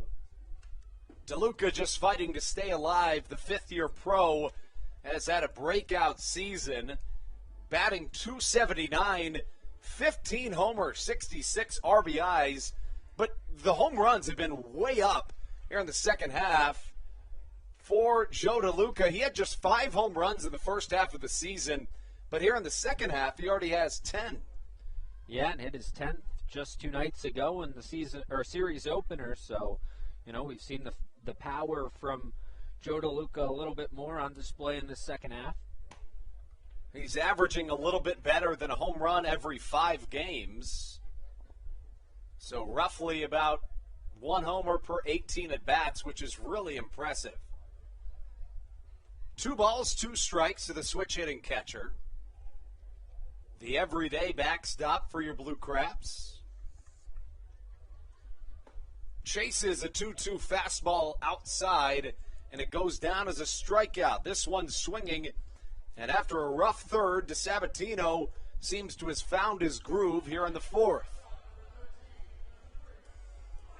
Yeah, well, last time Baca was up, DeSabatino walked him. So. And that started a whole chain reaction. Yep, that's why I bring it up, because that was kind of, we thought he was getting his groove then until Michael Baca came up, and then he rounded up all the bases, and he came in for the first run. See if he can do it again here with 2 outs. First pitch he sees a called strike from DeSabatino. The line for Dominic to this point, 3 2/3 innings, 2 walks, a hit batter, a trio of hits, same number of runs. Slider checked down to first, he did not go. You mentioned Baca walked in his first time up. Southern Maryland last night drew an absolute boatload of walks, 10 of them in the game. That was the difference maker in an 11-6 victory. The 1-1. Baca gets a piece of it, but it's foul. And I believe 7 of them came in that first inning, if I remember correctly. It was at least 6, I believe, in that first inning. Yeah, it was. You got it exactly right. It was a hot start for Southern Maryland, who's also scored 7 runs in that inning. And, that's what we talk about. The free passes generally turn into runs. Yeah, we saw 4 walks from Augie Silk, and then 4 followed up by Kyle Johnson. Baca high fly to the left side. Drifting in is the left fielder Caleb Gindel, who catches to cap off a 1-2-3 inning for the Lancaster Barnstormers. When we come back, it'll be Michael Mursky on the play-by-play duties. Dylan Brammer back out onto the mound right here on the Hometown Real Estate Broadcast Network. Weiss Markets is a proud sponsor of the Southern Maryland Blue Crabs and has been since their inaugural season in 2008. Weiss Markets also presents one of the Blue Crabs' best and most famous promotions every single year. Kids can get in free to every single Blue Crabs game of every single year simply by wearing a jersey thanks to Weiss Markets. Weiss Markets can help you with all of your game day needs for a great price. Stop in at your local Weiss today. Eat better, spend less. That's wise. Weiss Markets is a proud sponsor of the Southern Maryland Blue Crabs. When you need a win on the road, don't get left stranded. Make AAA part of your roster and you'll always have someone on deck ready to get you home. AAA also offers car care, insurance, and travel services, and has stores conveniently located for Blue Crabs fans in Brandywine, Crofton, and Alexandria. Don't forget to ask them about membership discounts for military and first responders.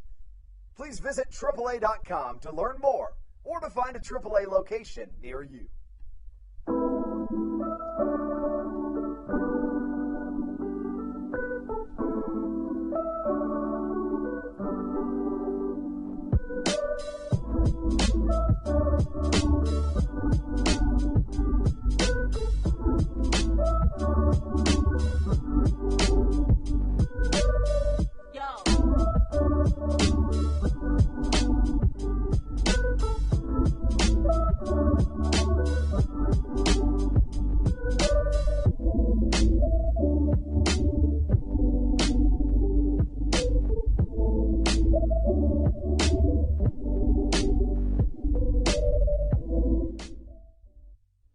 This is Matt Latos, and you're listening to the Hometown Real Estate Broadcast Network.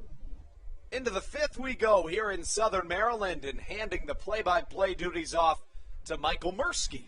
Thanks, Andrew. 60-degree night in Waldorf, Maryland. The Blue Crabs find themselves down 6-3 on the Lancaster Barnstormers. We begin the fifth inning.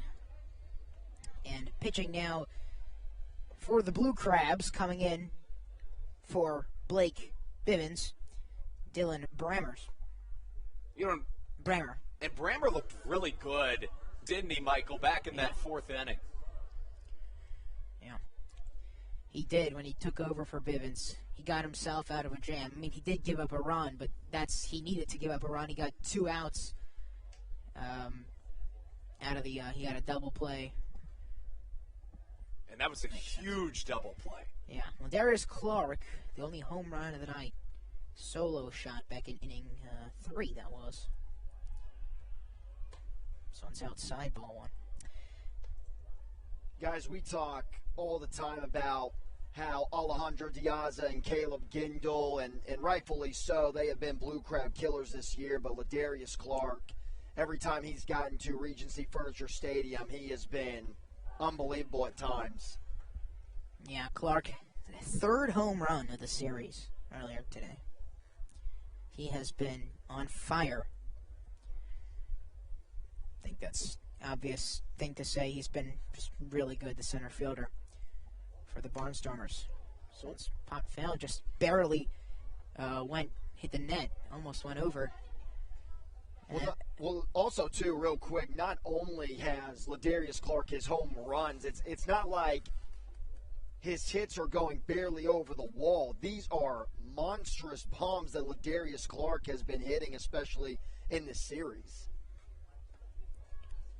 That ball got into the dirt. Not a great beginning for Brammer. But Bivens also, he was cold to start and then got his groove towards when he worked more in the inning. Fresh out. Not a great job for the Crabs pitchers today. Count 2-2. Now a full count. And this is a really big pitch coming up right here if you're Dylan Brammer.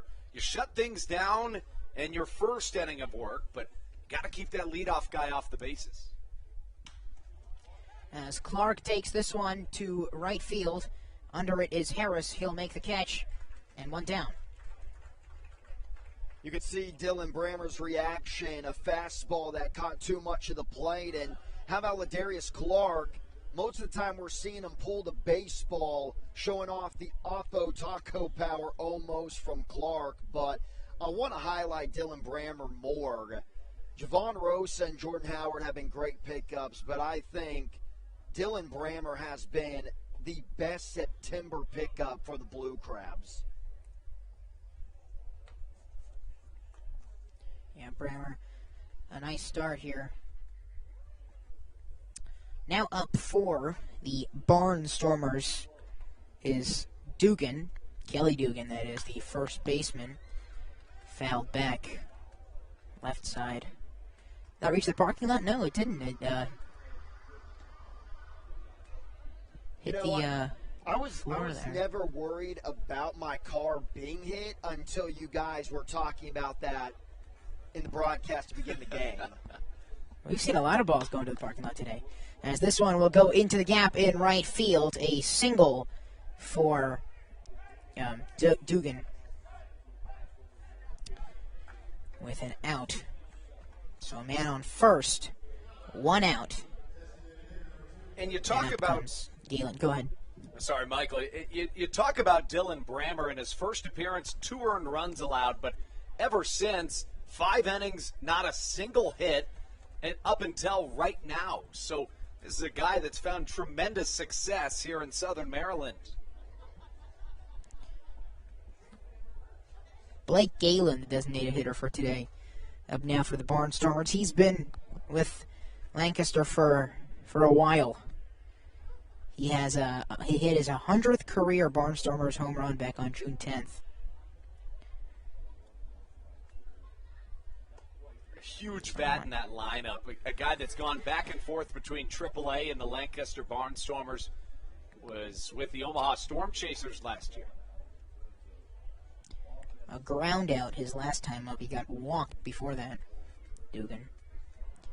Here's the 0-1-1 pitch. It's a low strike. So already an out, and a man on first. Can Brammer get out Dugan here?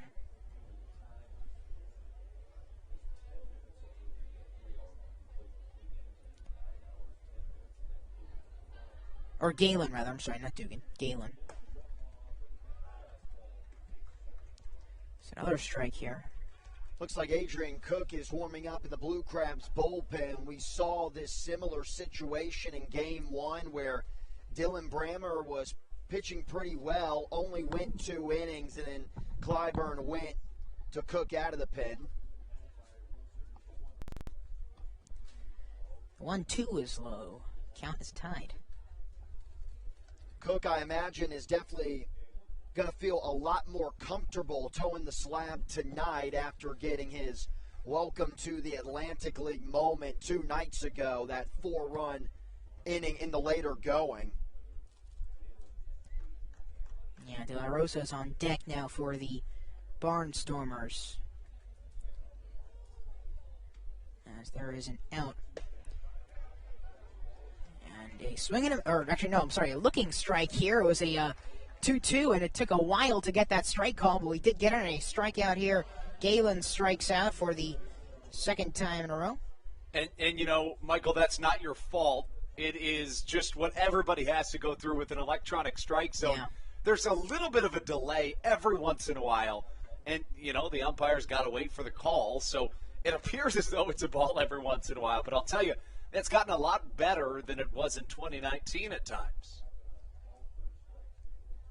Absolutely. De La Rosa stands in, an RBI back in inning 2. Strikeout in the 3rd inning. He was the last batter to go. No. Yes, he was. Andrew, I can't remember if you heard Brendan and I having this conversation, but Brendan brought up a really good point about the electronic strike zone, and he thought it'd be interesting if some technology could be made to check swings. Oh, that's genius. That's what I thought. That was a great idea. Make a lot of sense. Michael, I got a question for you. Speaking of technology, you're a football guy. Yeah. I've always wondered why there's not a sensor in the ball to see if it's a first down. I mean, why use the chains? We're in 2021. You know, I don't know the answer to that. I don't know what to tell you. Do you think it's a good idea, I do think it makes sense. Makes a lot of sense because that's more of the controversial things that it can completely, flip a game like that. As there is a stealing base attempt, he's safe. I did not say that correctly. Dugan tried to steal second. And he did not get picked off on time. An update from the Long Island game. They've just tied things up at 4 apiece in Charleston, West Virginia. The score in the top of the 5th inning. The Rockers leading the Revolution 4-2. The Honey Hunters on top of the Legends 6-2.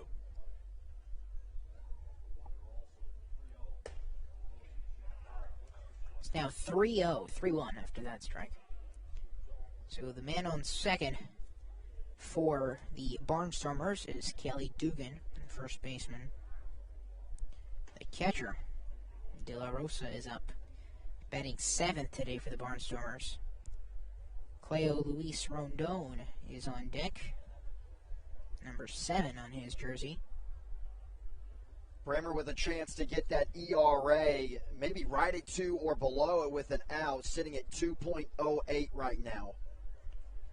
Bremer's gone fastball for his last 3 pitches.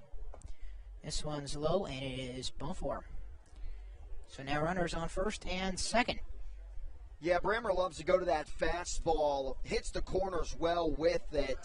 And we were 2 nights ago, just got done talking about the similar situation that we might have with Cook coming in after Bremer. But a couple of nights ago, we were having the conversation about how Bremer is not usually walking guys. He's got a sneaky fastball and a late-breaking slider that I'd really like to see him use a little bit more of. But with a 2.08 ERA, who am I to judge?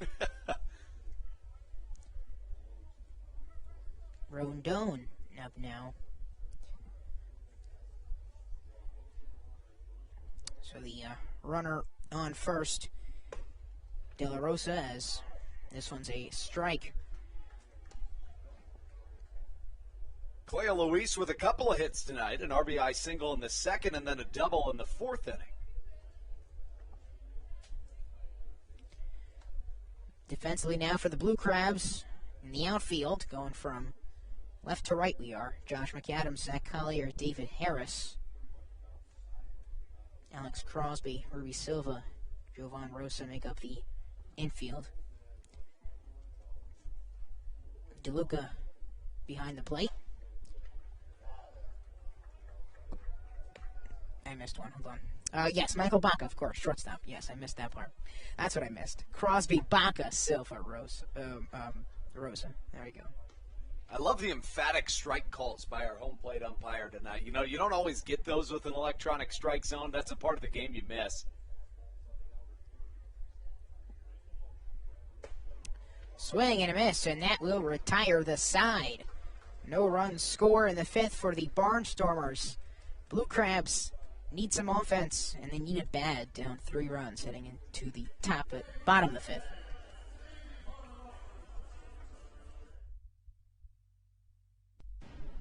This is Joe DeLuca, and you're listening to the Hometown Real Estate Broadcast Network. Dyson Building Center is one of the oldest family-owned and operated hardware, lumber, and building supply stores in Southern Maryland. They are located in St. Mary's County on Route 5 in Great Mills. Dyson's has an expansive and diverse inventory to help you with all of your home improvement and project needs.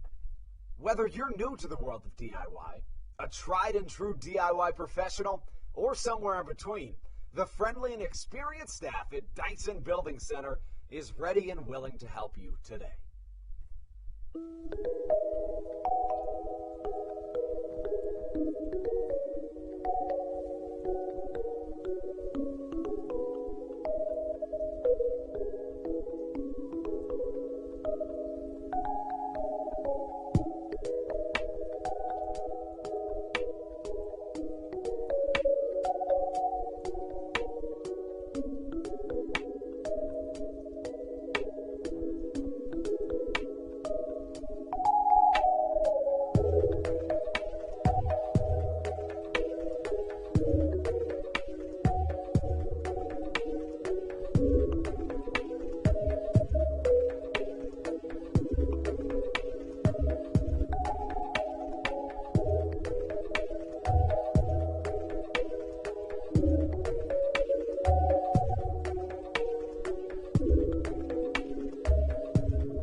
Baker, and you're listening to the Hometown Real Estate Broadcast Network.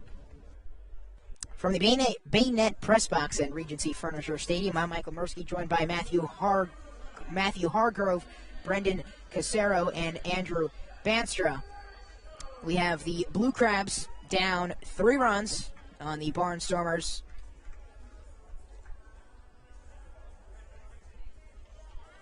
Now,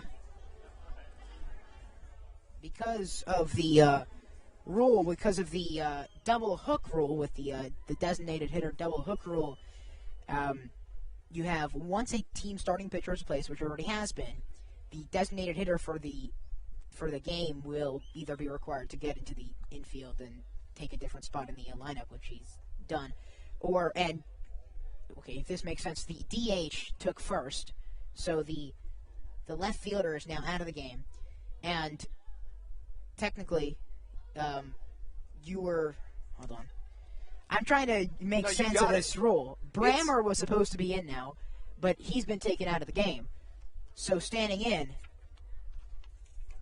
So you got someone standing in now for the Blue Crabs? Yeah, so it's Kent Blackstone batting. It's a really confusing rule. It is. It's convoluted, and it makes a really difficult broadcast debut for the Blue Crabs, in that it's a confusing league with some of these rules. Yeah, so Kent Blackstone, number 6.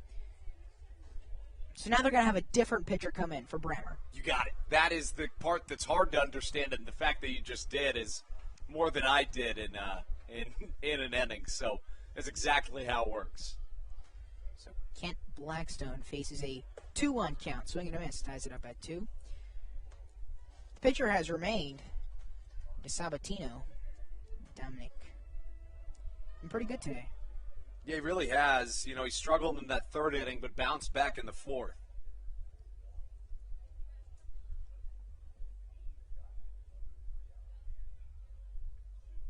Blue Crabs down 6-3 on the Barnstormers. This one's going to be lined into right field. Diaza is there, and he will make the catch and get the first out for the Barnstormers. So now 1 down, 2 to go, no one on. We talk about that 3rd inning for Dominic DeSabatino, a guy that shut out the Blue Crabs in 7 innings of 2-hit, 1-walk baseball his last time out. In the 3rd inning, it was a different story. Started out with a pair of walks, gotten out, but then hit Zach Collier before David Harris drove in a trio. And that's been the only run support for Southern Maryland tonight. DeSabatino, he's been, like you mentioned, really solid the entire night. Fastball, pinpoint location. He is the horse for the Barnstormers. He has been the entire summer. What I've noticed, too, is he's really sped up his delivery, or I guess his presence on the bump. And we saw Kyle Murphy do that after giving up that grand slam to Clark last night, and it suited him well. Silva fouls this one back. 2 strikes, no balls. Silva trying to get back into a groove. Had a big opportunity to get more runs on the board for the Blue Crabs in that 3rd inning. His last AB, 2nd and 1st with nobody out, ended up popping out to Dugan, the first baseman, in foul territory.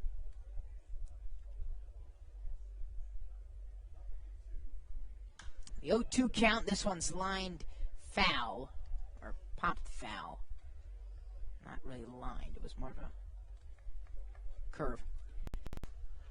But really well struck by Ruby Silva. He singled back in the 1st, and if there's anybody that could ignite this offense, it would be Ruby Silva.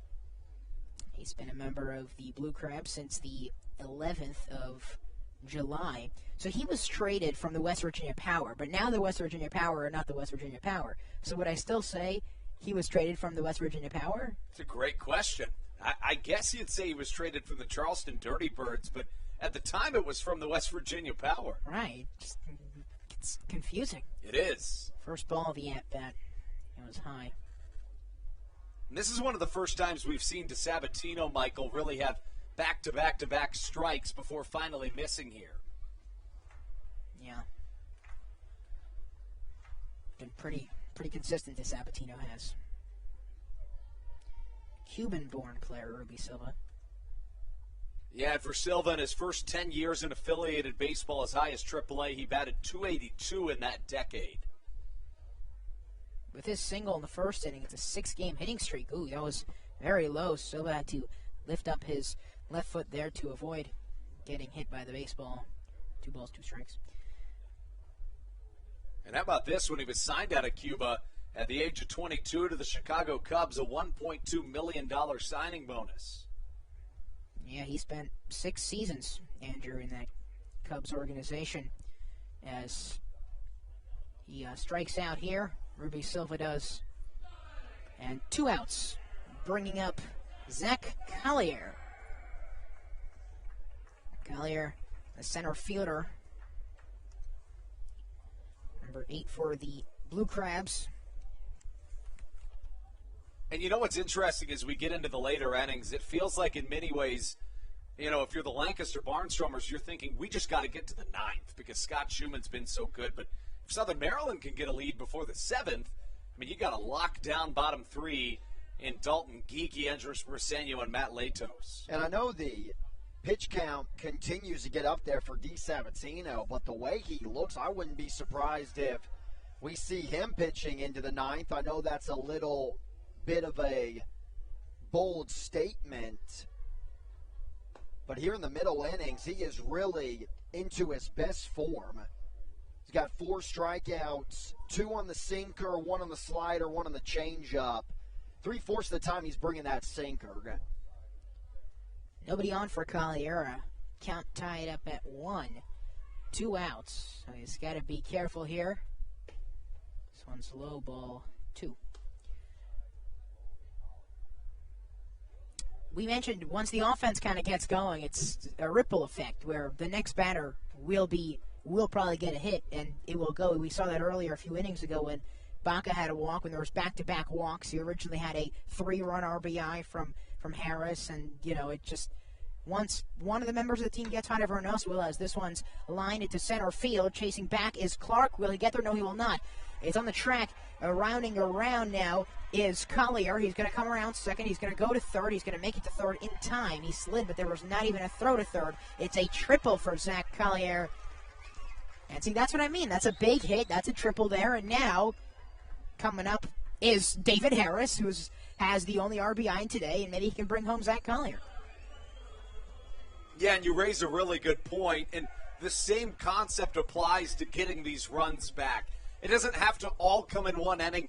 They can ripple throughout the next couple. Just get one at a time, and you have a great opportunity to do so with Collier getting the triple. And you mentioned David Harris, one of the better bats on this Blue Crabs team.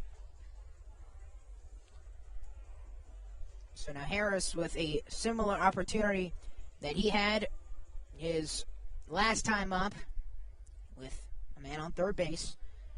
He had 2 runners in scoring position. Last time, he's got just 1 and 2 outs. Strike 1 inside. And this would be a big blow to DiSabatino, who found a really good groove, but allowing a run here, 4 runs through 5, could rattle them up just a little bit. First season in the Atlantic League for Harris, who sees a ball go high. Went 0 for 4 in the last game, but he did have an RBI. He got walked. He got 2 runs. Didn't get a hit, but he was still productive. This one's fouled back. 2 strikes. Now you got to be careful again, because that's going to end the inning if you strike out. But David Harris got a crucial hit tonight. Blue Crabs would be way out of this game if he wouldn't have gotten this hit. It's only a 3-run game now with a runner on scoring position. DiSabatino, the pitcher. There's a big shift towards the left side as Harris lines one into right field. That is going to be foul. Watch out, some kids there in the playground. Hit the inflatable slide over there. And because David Harris has a lot of home run power in that swing, even with the shift on and with 2 strikes, you're probably not going to see him try to hit that big gap on the right side. Harris sends one towards third base, and the throw to first is in time, so no run comes in for Collier. It is a ground out for David Harris. Ends the inning. And you will see a new pitcher for the Blue Crabs with the double hook rule when we return. You're listening to South Maryland Blue Crabs baseball on the Hometown Real Estate Broadcast Network. This is Andrew Viceno, and you are listening to the Hometown Real Estate Broadcast Network. American Radiology is the clear choice for all of your medical imaging needs. With locations in Charles and Calvert counties, they offer a full range of imaging services. Some of their latest innovations included 3D mammography and wide-open MRIs for our claustrophobic patients. For your convenience, they even offer extended weekday hours and Saturdays. For more information or to schedule an appointment, visit their website at AmericanRadiology.com. 2020 was a year unlike any other for everybody. Quickly, the Southern Maryland Blue Crabs came to the realization that baseball must take a backseat to humanity. Immediately, the Blue Crab staff and all of Crustacean Nation teamed together to provide COVID-19 tests and eventually vaccinations. Southern Maryland's hometown team also hosted food drives, blood drives, backpack drives, toy drives, and so much more, all to help their community. The Blue Crabs couldn't be more thankful to the healthcare heroes that have gotten us to this point and helped our community so much throughout the COVID-19 pandemic. That's why this season is dedicated to our healthcare heroes. Each Saturday night, we will have a healthcare hero, a local healthcare professional, throw out the first pitch of the game and be honored. That's why in 2021, all season long, healthcare professionals get $5 tickets to every single Blue Crabs game. Thank you so much, healthcare heroes, for all that you have, are, and will continue to do for our community.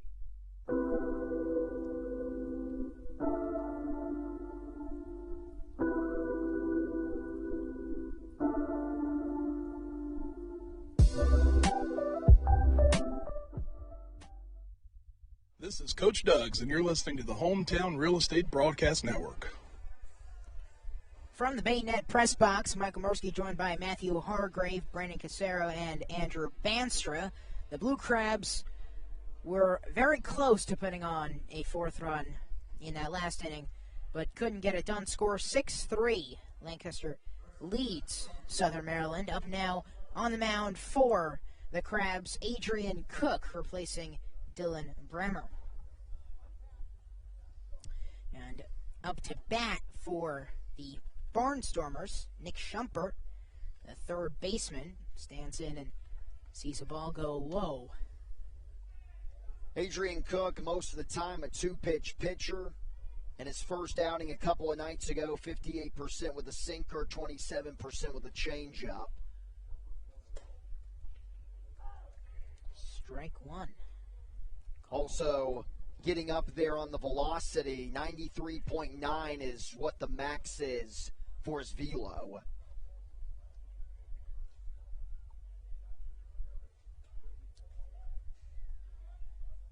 Is that a strike? It is a strike. Thank you, umpire, for giving us that late call. On a really nice pitch. Yeah. It was. I was about to say, I thought that was a strike, but no call came for a good 3 seconds. But you mentioned, Andrew, obviously, it's nothing like the MLB. It's true. Yeah, with the electronic... the robo-umps. Box. Yeah, the robot umpires. Do you think that's the future, Michael? See, I don't really know. I don't know. And I don't know if I would like it or not. It's fair. I don't know what to think about it. The 2-2 ball is a strike three. Strike three called there and an out, and that is the first time a Blue Crabs pitcher has started off an inning really well. Adrian Cook coming out very nice today. Nicely nicely? I think so. And Cook was signed just a few days ago, has made 1 appearance, allowed 4 earned in an inning pitch, 2 walks, 5 hits, and a strikeout for the right-hander. So a really good rebound appearance here this evening.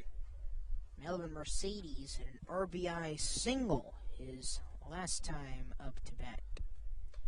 We have to remember, too, that Cook's first outing, it was just kind of a unorthodox situation. Got off a flight on the day of the game. Found out that he was active 3 hours before first pitch. A lot to get into your mind and focus up in just a short amount of time. Yeah, that's not an easy task at all. No. No. As the 2-0 pitch is now 2-1. A strike was called there. Another one of those empathetic and energized strike calls from our home plate umpire. Andrew, you brought that up. I love it. Yeah, definitely. As this one's grounded to the shortstop, Baca will throw to first in time. 2 down. So Mercedes grounds out.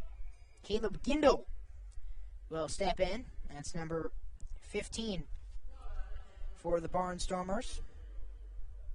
The left fielder. So Cook has faced 2 and has got rid of 2. A bright spot for the Blue Crabs defensively. First pitch ball. I'll tell you what, though, I think this bottom of the 6th inning, really big for the Blue Crabs. They got to get a lot of runs in. I agree. You know, Dominic DeSabatino deep into this game. You're trying to get after him when he's probably a little bit more fatigued. Oh, this one was a very poor pitch from Cook. He hit Gindel. So a walk and a man on first. Gindel walks on his own power. He limped, dropped his bat, spun around a bit. And he will slowly walk to first. I believe that barely nicked him on that left foot. Alejandro Diaza up to bat now. We've spoken plenty on him tonight because there's so much to be spoken. He is the most experienced player in this game by far. And there's a reason they think so highly of him in the Atlantic Leagues. So Adrian Cook, a walk. So man on first for Diaza, 2 down. You mentioned a former Baltimore Oriole, former Washington National on the Blue Crabs, Matt Latos, another guy. This one's going to be fouled off towards the left side. It's going to drop into the seats. No catch made, although it went just 2 rows behind a lady who had to duck. A crowd of fans going over to get that. Are you a fan of bringing your glove to a game as a spectator, Michael? Yeah, I mean, I guess so. It really depends. Like, I'm probably not going to bring my glove to, like, an MLB game. That's fair. If I'm going to a game, not too many seats, you can sit pretty close. Yeah, sure, bring your glove to an Atlantic League game or a minor league game. You got the Bay Sox not too far from here. So should we normalize broadcasters bringing gloves to games or not? I don't think so. Broadcasters, no. I think if you're going to catch a foul ball, you do it with your bare hands. I like it. Makes it cool. Matthew, you say no, but you caught a foul ball earlier this year.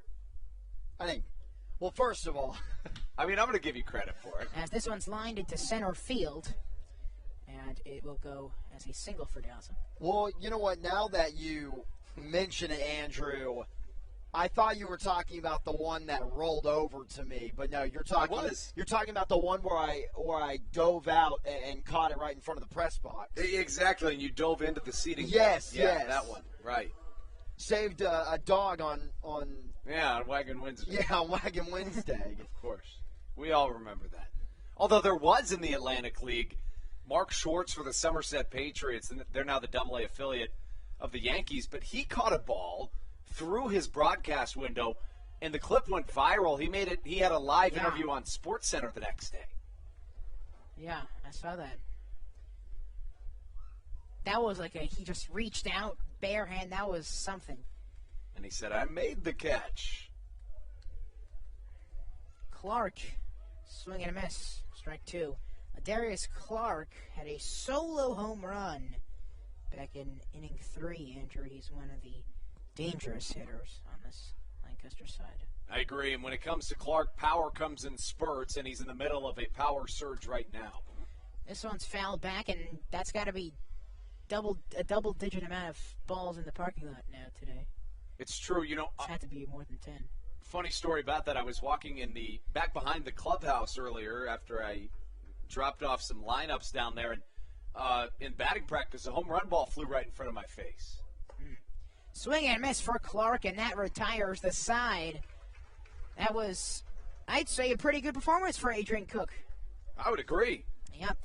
The Blue Crabs offense comes next. You're listening to Southern Maryland Blue Crabs baseball on the Hometown Real Estate Broadcast Radio Network. This is Patrick Baker, and you're listening to the Hometown Real Estate Broadcast Network. Hey, Blue Crabs fans. Make sure to visit the All-American Steakhouse and Sports Theater at 35 St. Patrick's Drive, right here in Waldorf, for some great food with great friends. Their steaks are fresh, hand-cut, in-house daily, as well as many other fresh seafood, chicken, and beef options.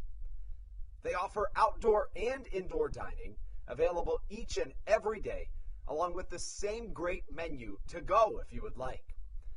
Please visit them online at www.theallamericansteakhouse.com. That's www.theallamericansteakhouse.com. You can also visit them on Facebook or Instagram. They have daily specials that you just can't pass up. Thank you, Blue Crabs fans. When you need a win on the road, don't get left stranded.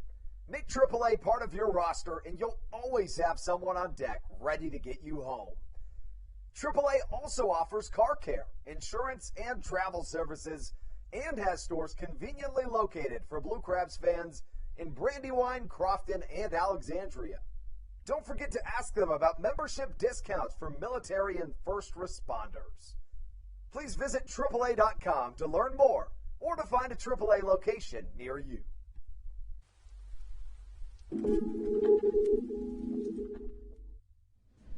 This is Dalton Geeky, and you're listening to Hometown Real Estate Broadcast Network. Welcome back to Regency Furniture Stadium in Waldorf, Maryland. Now Michael Mursky and the Blue Crabs offense comes up, and Alex Crosby, the first baseman, is the first one who's going to take a crack for the Crabs. Andrew Banstra, Brendan Casero, Matthew Hargrove, all with me here from the Baynet Press Box on the Hometown Real Estate Broadcast Network. Crosby has a flyout and a single first, and then a flyout today. First pitch outside, it's a ball. How important is this half inning for the Blue Crabs today? Right now. I think it's of the utmost importance. Before you get to the bullpen last half against a Sabatino, don't you think, Matt? Yeah. No, you're good either way.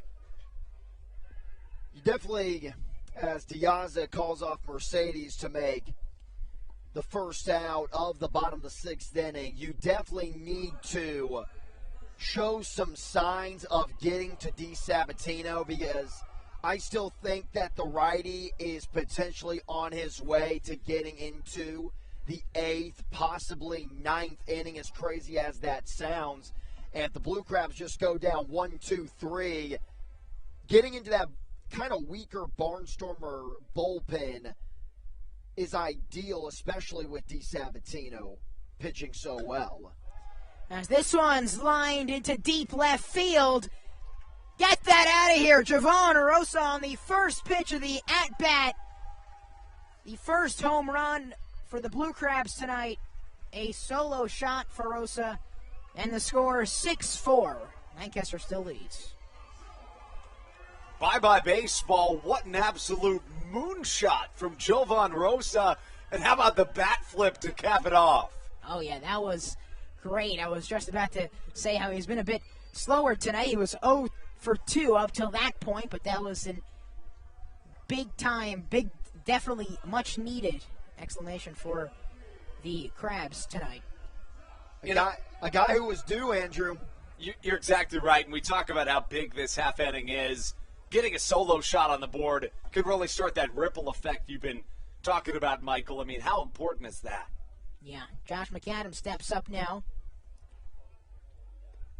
DiSabatino has to continue to be careful. McAdams and DeLuca waiting in the on-deck circle. If you're not, talking about back-to-back home runs. Yeah, McAdams definitely one of those dangerous bats. Not tonight, he's 0 for 2, but 21 home runs on the year. That's something. As DiSabatino's pitch goes off the glove of De La Rosa. Talked about Sports Center. De La Rosa here in Southern Maryland was a big Sports Center play. In 2019 in the Atlantic League, you could steal first base. And Tony Thomas did that against De La Rosa. Ball got past him on an 0-0 count. He ran to first, and now his cleats are in the Hall of Fame. This one's going to be fouled towards the right side in the seats. Someone get that?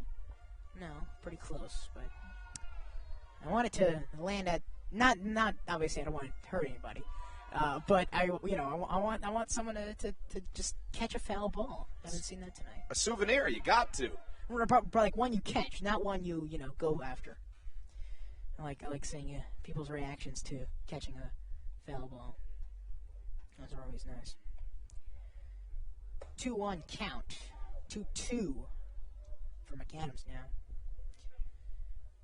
It's been all sinker in this at-bat. Started with 2 balls and 2 strikes since.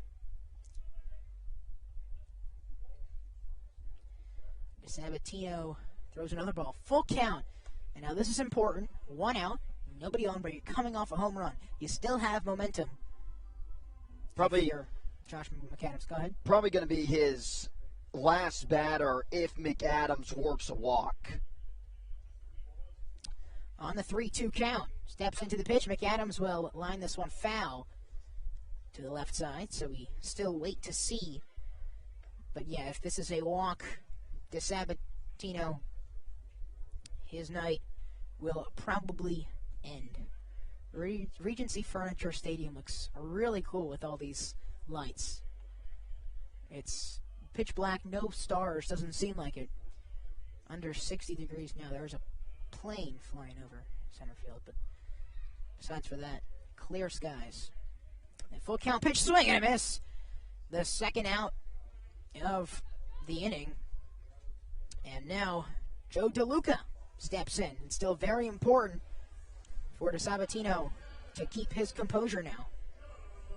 Since DiSabatino has been really good with that sinker and throwing it almost every pitch when you really look at the percentages, if he's going to spot that sinker really well, he has to have something else to keep the hitters off balance, especially here in a very talented offensive Atlantic League. And that pitch tonight has been the slider. He threw 2 really good ones back-to-back to McAdams. First pitch going to be a ball. DeLuca, the catcher, this series, he does have a home run. He's 4 for 9 to enter the ball game today. He is 0 for 2, so which makes him 4 for 11. I can do basic math. You said you have a math test coming up tomorrow, huh? I do. That was my worst subject, and it's not even close. That's not a basic one. It's a geometry test. Oh, man. Yeah. Shapes, right? If I remember correctly? Yeah, shapes, lines. That fun stuff. Yeah, all that. Angles. DiSabatino steps into the pitch. This one's fouled back out to the parking lot again.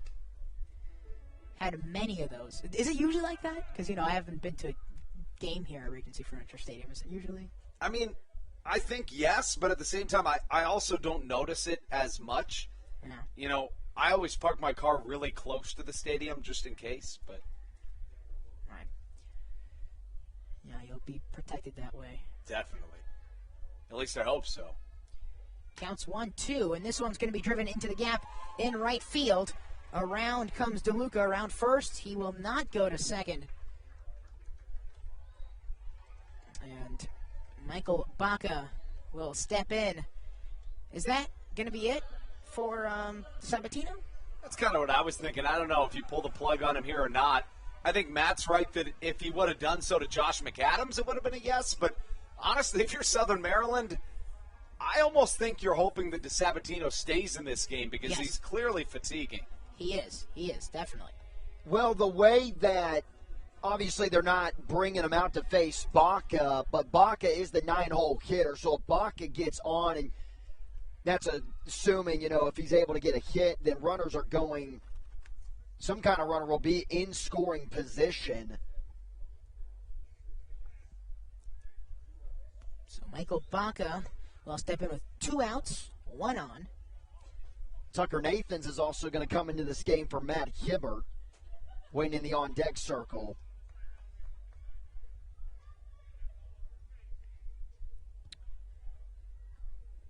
So let's see what Michael Baca can do here. It's crucial if he can get a big hit. Maybe put DeLuca into scoring position. A ball and a strike. So DeLuca is on first right now. Defensively, for the Barnstormers, Gindel, Clark, DeAza from left to right in the outfield. Shumpert, Rondon, Mercedes, and Dugan. As this one's lined straight to the pitcher, and a great catch by DeSabatino to end the inning. And that is the final out. Baca had just driven that right into the glove. A great reaction there for DeSabatino. Still 6-4 Lancaster. You're listening to the Hometown Real Estate Broadcast Network. This is Joe DeLuca, and you're listening to the Hometown Real Estate Broadcast Network. Whether it's Chris Paul, Cliff Paul, Aaron Rodgers, or even the son of a former Blue Crab, Patrick Mahomes, you've seen many athletes endorsing State Farm. That's because your State Farm agent has your back through good times and not so good times. That's why all the Blue Crabs, Darryl Thompson and the whole team, trust State Farm with their insurance needs. State Farm is the company people have trusted for over 99 years to help life go right. Call your local State Farm agent, Greg Conklin, today at 240-776-4289. When you're in the market to buy or sell a home, call Tony McClure of Century 21 New Millennium and his Grand Slam team, the realtor of the Southern Maryland Blue Crabs since our first season in 2008. Tony and his team of preferred partners includes Tim Murphy of CNF Mortgage and Steve Scott of the Scott Law Group. Together, they will ensure that your real estate needs are nothing short of a grand slam. The quality service you will receive is Hall of Fame worthy. Put Tony's 41-plus years of experience to work for you. Call or text Tony today at 301-928-1280 for your personal Grand Slam experience. Go Blue Crabs.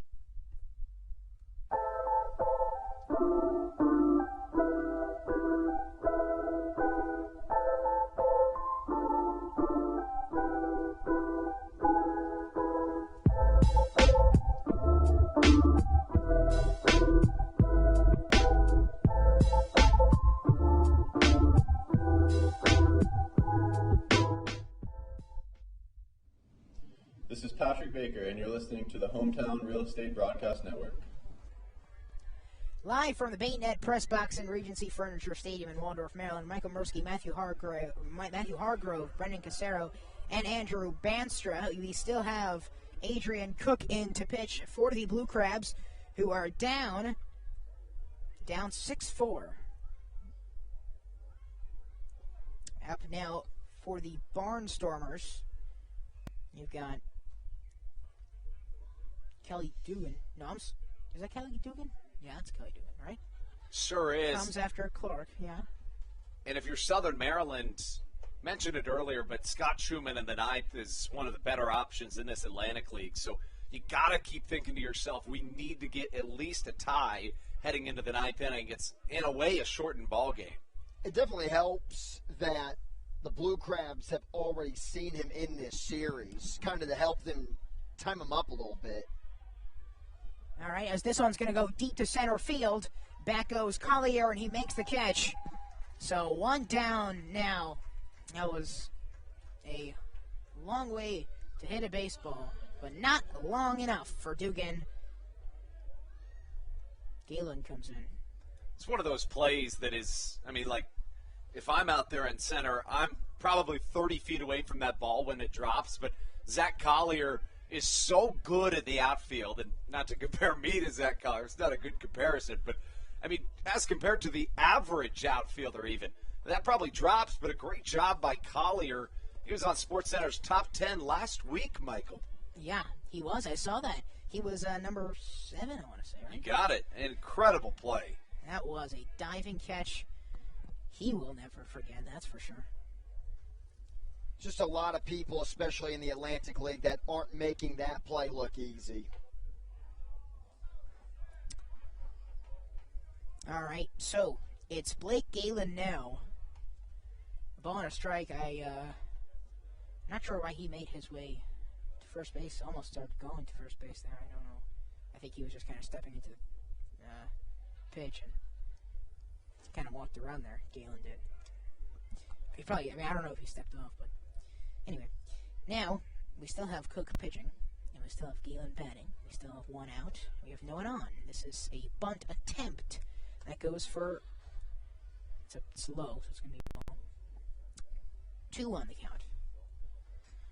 Up next, batting for the Barnstormers is Anderson De La Rosa. 2-1 count. Outside, ball 3. And remember, Adrian Cook had the hot start in the last inning. It was a pop out for the last at-bat, and now you're looking at a 3-1 count. Not the greatest. Galen 0 for 2 tonight. Outside, ball 4. He gets on base. No, I'm sorry. No, wait, that's not true. That was a strike. I thought that was a ball because that looked outside to me. But the electronic box knows best, and they can definitely tell better. And they said it's a strike. They air-potted that into the home plate umpire. This one's a ball. This one's high. That one you can tell. That's a walk. It's hard to tell because you're also, from our location at the Baynet press box, it's sort of at an angle, right, Andrew? Yeah, it's a really weird vantage point from up here, and you're off center as well. So right. Something that may look one way to us may not necessarily be the case. Yeah, that's why I'll always rely on that box. You guys can't see it, but there's a box pretty much on top of the press box. That is the electronic strike zone. De La Rosa steps in with a man on and a man down. Oh, that one's close, way inside. Don't need the electronic box for that one either. It's true. Michael, I got to ask you, after being familiar with all the rule changes now in the Atlantic League, sort of, what is the one rule that really stands out to you? Well, it's tough for me. Oh, as De La Rosa gets hit by a pitch here. And double walk. Sorry, Matthew, I'll answer your question in a second. Is he okay? He got hit pretty hard in the back. And Cook has not looked too good here ever since I said he's looking good. But the rule, the one we mentioned a good amount, the double hook rule, it's, I see why they do the rule, as a combination. Like, this is like the exact thing that I expect the MLB to experiment with. To kind of like combine the NL and the AL in the way that they dealt with the designated hitters. That's the most confusing. That's the one that's hardest to get used to. And because we've seen it applied here today for the Blue Crabs, that's probably the one that stood out for me. What about the pitching mound being moved back a foot? Have you noticed it at all? I mean, I can't really tell a difference between what it would usually be like. That's fair. Yeah. You said, me and you spoke before the broadcast. You said that there's not as big of a difference, right, as you I'm pretty sure you said that you expected there to be. Yeah, especially just in terms of stats. Even the strikeouts are up a little bit. Runs and hits are generally, similar. Yeah. The electronic strike zone for me is when I came at the beginning of the month for September. The electronic strike zone, it took me a couple of weeks really to be comfortable with it. The weirdest thing about the electronic strike zone is just seeing players not really being able to argue with the home plate umpire. Sometimes you'll see players give looks to the umpire, and he just kind of shrugs them off like, I have no say in the matter whatsoever. Cody Strayer warming up in the bullpen for the Blue Crabs. So De La Rosa goes to first. He did end up walking on his own power. Brings up Cleo Luis Rondon, 2 for 2 today, and with an RBI. I'm sorry, 2 for 3 today with an RBI and a double. Those were his 2 hits. So Adrian Cook remains the pitcher for now for the Blue Crabs. A bunt attempt and a bunt there. It fouls back. There are runners on first and second, both of them on walks. One, De La Rosa hit by the pitch. That was our last batter. Obviously, Stan is going with that same bullpen tandem a couple of nights ago. The exact 1 to a T with Brammer, Cook, and then Cody Strayer. Adrian Cook, the 0-1 pitch from him. This is going to be another strike, a low strike. It's now 0-2, this count. 1 out, 2 on. Cleo Luis Rondon. That's a fun name to say, isn't it, Andrew? It really is. There's a lot of fun names in this Atlantic League. He might be at the top of the list. Yeah, as he gets struck out here. 2 outs. You want to talk about a massive out. That's it right there. Mm-hmm. His off-speed tonight. We saw a lot of fastballs 2 nights ago, and maybe that's because he was just trying to get a feel for even one of those new rule changes, the mound being moved back a little bit, and thought that he had to go to the fastball a little bit more or establish that pitch, but the slider off of the fastball early on in the counts has been his bread and butter. Schumpert stands in. Nick Schumpert, the third baseman, batting 9th for the Barnstormers. Swing and a miss on the first pitch. A nasty curveball from Adrian Cook. Oh, yeah. So a strikeout from Rondon is the second out. So now 2 on, 2 down, 0-1. Another swing and a miss. Oh, man. Adrian Cook bringing it all in this at-bat. How about it? I mean, this is a really impressive performance. You like what you see out of Adrian Cook. Oh, yeah. Absolutely. There's the 0-2. This one swung on, driven to center field. Collier will chase after it. So will Collier get it. McAdams was the other one who chased after it. Collier made the catch at center field, retires the side, the top of the order for the Barnstormers when they bat again. You're listening to Blue Crabs Baseball on the Hometown Real Estate Broadcast Network. This is Joe DeLuca, and you're listening to the Hometown Real Estate Broadcast Network. Dyson Building Center is one of the oldest family-owned and operated hardware, lumber, and building supply stores in Southern Maryland. They are located in St. Mary's County on Route 5 in Great Mills. Dyson's has an expansive and diverse inventory to help you with all of your home improvement and project needs. Whether you're new to the world of DIY, a tried and true DIY professional, or somewhere in between, the friendly and experienced staff at Dyson Building Center is ready and willing to help you today.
This is Blake Vivens, and you're listening to the Hometown Real Estate Broadcast Network.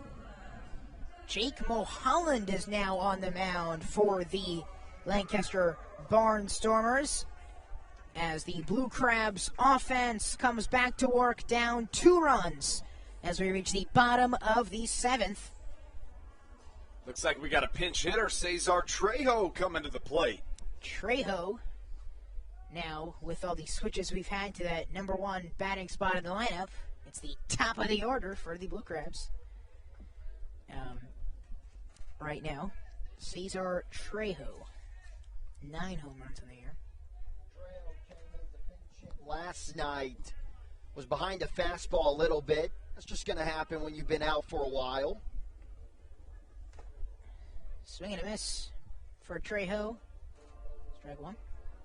Long Island and the Dirty Birds all tied up at 5 in the top of the 8th. Ooh.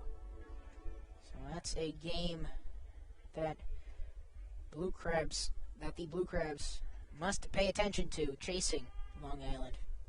Some other scores: High Point up 7-3 on York, and then Gastonia 9-6 against Lexington, bottom of the 7th. As for Jake Mulholland, he's made 6 appearances this year. 4 of them have been against the Blue Crabs. His last time in Southern Maryland, he didn't record an out and allowed 4 earned runs last time he was here at the Reg. The Blue Crabs chance in Regency Furniture Stadium. 1-2 count. Trejo lines one. The shortstop, Rondon, will throw to first, and it is bobbled, and the runner is safe. Trejo is safe because Dugan bobbled the throw, I think. He bobbled the throw, right? That's what it looked like. Yeah, he sure did, and the throw was a little short. But, we talk about the ripple effect. We talk about just needing something to break through. This is a guy in Jake Mulholland that the Blue Crabs have had success against. In Mulholland's last 3 appearances against the Blue Crabs, 2 innings pitched, 7 hits, a total of 7 runs allowed. So has not found success against Southern Maryland, and the lefty isn't going to get much easier now facing Ruby Silva. On that play from Rondon, when an infielder is coming up charging a baseball like that, you're going to want to get that arm, more of a sidearm throw, and I think Rondon released it a little too high on where his arm location was on the throw. Ruby Silva steps in now. Number 12, the second baseman for the Blue Crabs. This one is high in a ball, and I start the at-bat. 1 for 3, Silva. Silva, last time up, you had... No, I'm sorry, never mind. Wrong guy. I was thinking of Rosa there. Silva he's 1 for 3 tonight. Yeah, nothing exciting. He didn't get the home run. His one hit was a single in the first inning. This one comes pretty close to him inside ball 2. Silva, 16 home runs on the year, batting average of .324. In 64 games with the Blue Crabs since being traded, Silva hitting .356. Some pretty nice numbers for the Cuban-born 32-year-old. Silva will line this one deep into left field. Gindel will try to get under it near foul territory. He'll make the catch and retire the first out of the inning. So Zach Collier steps up to the plate. Mulholland still the pitcher. 1 man on, 1 man down. Collier tonight, he was hit by the pitch back in inning 3. He got a triple his last time up, inning 5. That was a big hit. He hit it out right into center field over Clark's head. He steps in again here in a crucial moment, down 2 runs with a man on base. Delivery from Mulholland. He'll actually go to first, try to pick off. Who's on first? I think that's Trejo's on first. Yeah, that's Trejo's on first. He couldn't get him. He's safe. Trejo got to the bag in time. So still no pitches for Collier on the set back. Collier 6 for 10 in this series. He's also reached base 3 times on free passes. A really tough out. Collins' pitch. This one's lined into right field, and back Diaza could not get it. Rounding around second, coming to third is Trejo. It's a double as Collier goes to second. So Collier on second, Trejo in third, 2 runners in scoring position and down by 2 runs. Now up for the Blue Crabs, a man who's already brought in 3 runs, David Harris. I don't know about you, Matthew, but this at-bat right here feels like it could be a turning point in the season one way or another for the Blue Crabs. You're a game and a half back in the Atlantic League North Division. I mean, it's not a must-win with 11 games left, but it's a big game. Would you agree? I would, and it feels like an even bigger game because Long Island is in that really close game with the Dirty Birds. I just love saying that name now. But David Harris, if you go back and, as we're going to get a pitching change, David Harris, when you go back and look at those, playoff moments, those moments that get you to the playoffs, David Harris coming up big in this spot, we could look back and say or point to this matchup. Harris has got the home run power. We've seen some big long balls from number 14 this year already. Yeah, but it's Donald Goodson who's going to step in for the Barnstormers. Goodson, a lively fastball, a guy with some good experience this year, but also has found some success in locating pitches. You talk about a guy that could find some struggles in this inning, but, David Harris, guys, coming up to the plate, and it feels like every time there's a critical moment in this game, David Harris comes to the box. But that's the guy that Blue Crabs fans a lot of times want in the box. The 280 average or just above that, and already have seen the home run power. He's got a lot of them this year. This is a very interesting righty-righty matchup between Goodson and Harris because the one thing that we always know about Goodson when we're seeing him, whether it be at Lancaster or here at the Reg, is that fastball velocity is very high. It's got one of the highest velocities in the Atlantic League. So if he misses right over the plate and Harris has a really smooth swing, that high heater is going to do all of the work on a potential 3-run home run. DeSabatino exited the game, 4 earned in 6 innings. Jake Mulholland gets an out, but he's out of this game. And it feels like one of those situations you just forget about the left on right, right on left matchups, and you just go to your guy in this situation. Yep. We'll see if it was the right move for Ross Peoples. Donald Goodson, what a situation to step into with 2 runners on scoring position and a dangerous batter in David Harris you're facing right now. That's a heck of a spot to come in. Yeah, it really is. Goodson 2-3 with a 5.47 ERA on the year. Has walked nearly a batter per inning, but has also struck out a batter per inning. The walks are really his Achilles heel. The hits, not as much. All right, the first pitch to Harris is high, and that's an obvious ball. 2 on, 1 down. David Harris up. He brought in 3 back in inning 3. South Maryland's only scored 1 run in any hit other than that. That was a solo shot. This one's fouled back into the netting. Count evens. Well, Michael, you couldn't ask for a much better situation. No, it's perfect time for David Harris to prove himself as a very reliable guy heading into the playoffs soon. Goodson's got to go with the slider. Harris is right on that fastball, straight back into the net that time. 1-1 pitch from Goodson inside. Ball 2. It's just getting more and more exciting because you throw 4 balls, the bases are loaded. Alex Crosby is on deck. Couldn't agree more. It's one of those moments that you wait all year for, right? Yeah. It could be a turning point. You love that. Yeah, definitely lucky to have you have it here on the Hometown Real Estate Broadcast Network. Swing and a miss for Harris. Count is even at 2.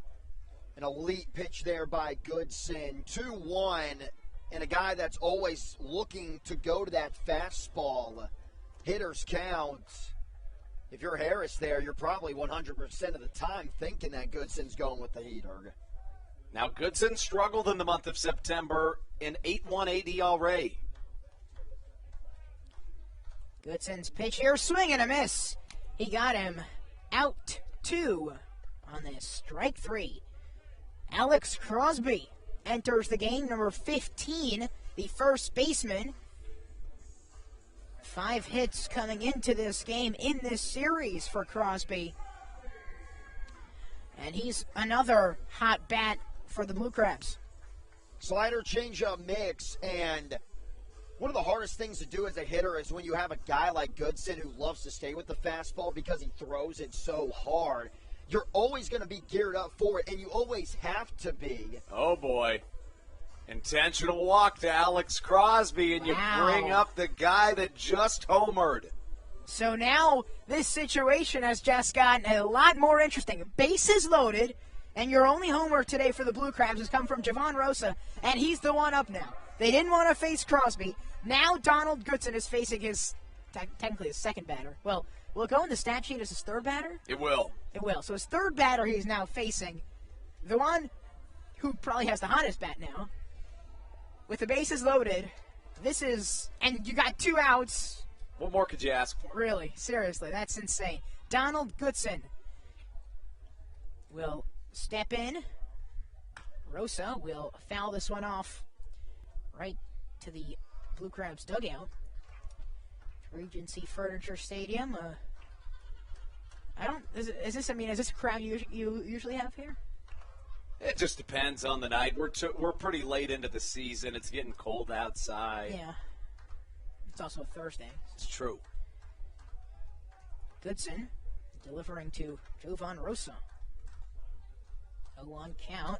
This one's lined back. Another foul ball.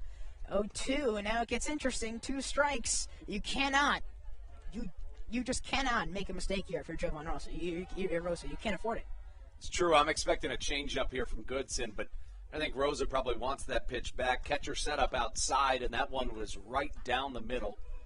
See if he can make up for it on the 0-2. This is what Rosa was brought here for. Yeah, it was. The power in these big spots. The 0-2 pitch from Goodson. It's high. 1-2. And every pitch, it's so...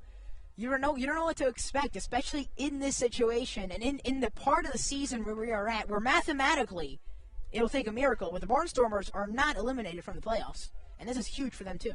It's true. It is definitely big. Goodson steps into the 1-2 pitch. It is low, and it is a ball. Count is even at 2. Imagine if we get a full count in this situation. Oh, what more could you ask for? Oh, my God.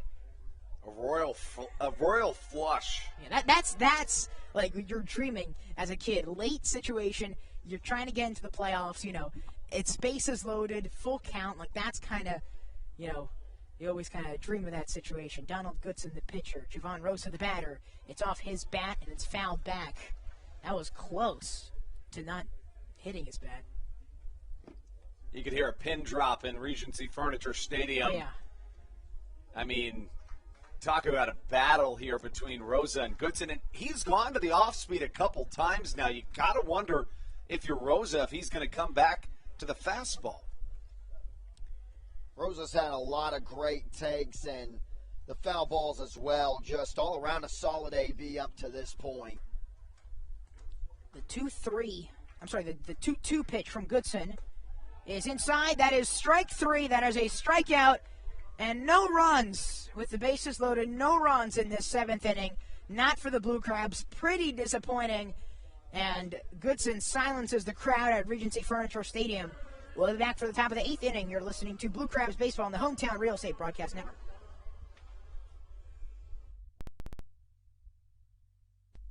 Weiss Markets is a proud sponsor of the Southern Maryland Blue Crabs and has been since their inaugural season in 2008. Weiss Markets also presents one of the Blue Crab's best and most famous promotions every single year.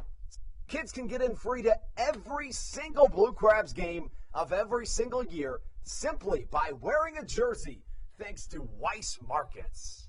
Weiss Markets can help you with all of your game day needs for a great price. Stop in at your local Weiss today. Eat better, spend less. That's wise.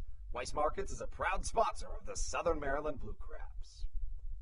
When you need a win on the road, don't get left stranded. Make AAA part of your roster and you'll always have someone on deck ready to get you home. AAA also offers car care, insurance, and travel services, and has stores conveniently located for Blue Crabs fans in Brandywine, Crofton, and Alexandria. Don't forget to ask them about membership discounts for military and first responders. Please visit AAA.com to learn more or to find a AAA location near you.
This is Matt Latos, and you're listening to the Hometown Real Estate Broadcast Network. You can hear a pin drop inside Regency Furniture Stadium after that huge opportunity that the Blue Crabs had. Of course, we welcome you back into the top of the eighth inning. Cody Strayer onto the mound.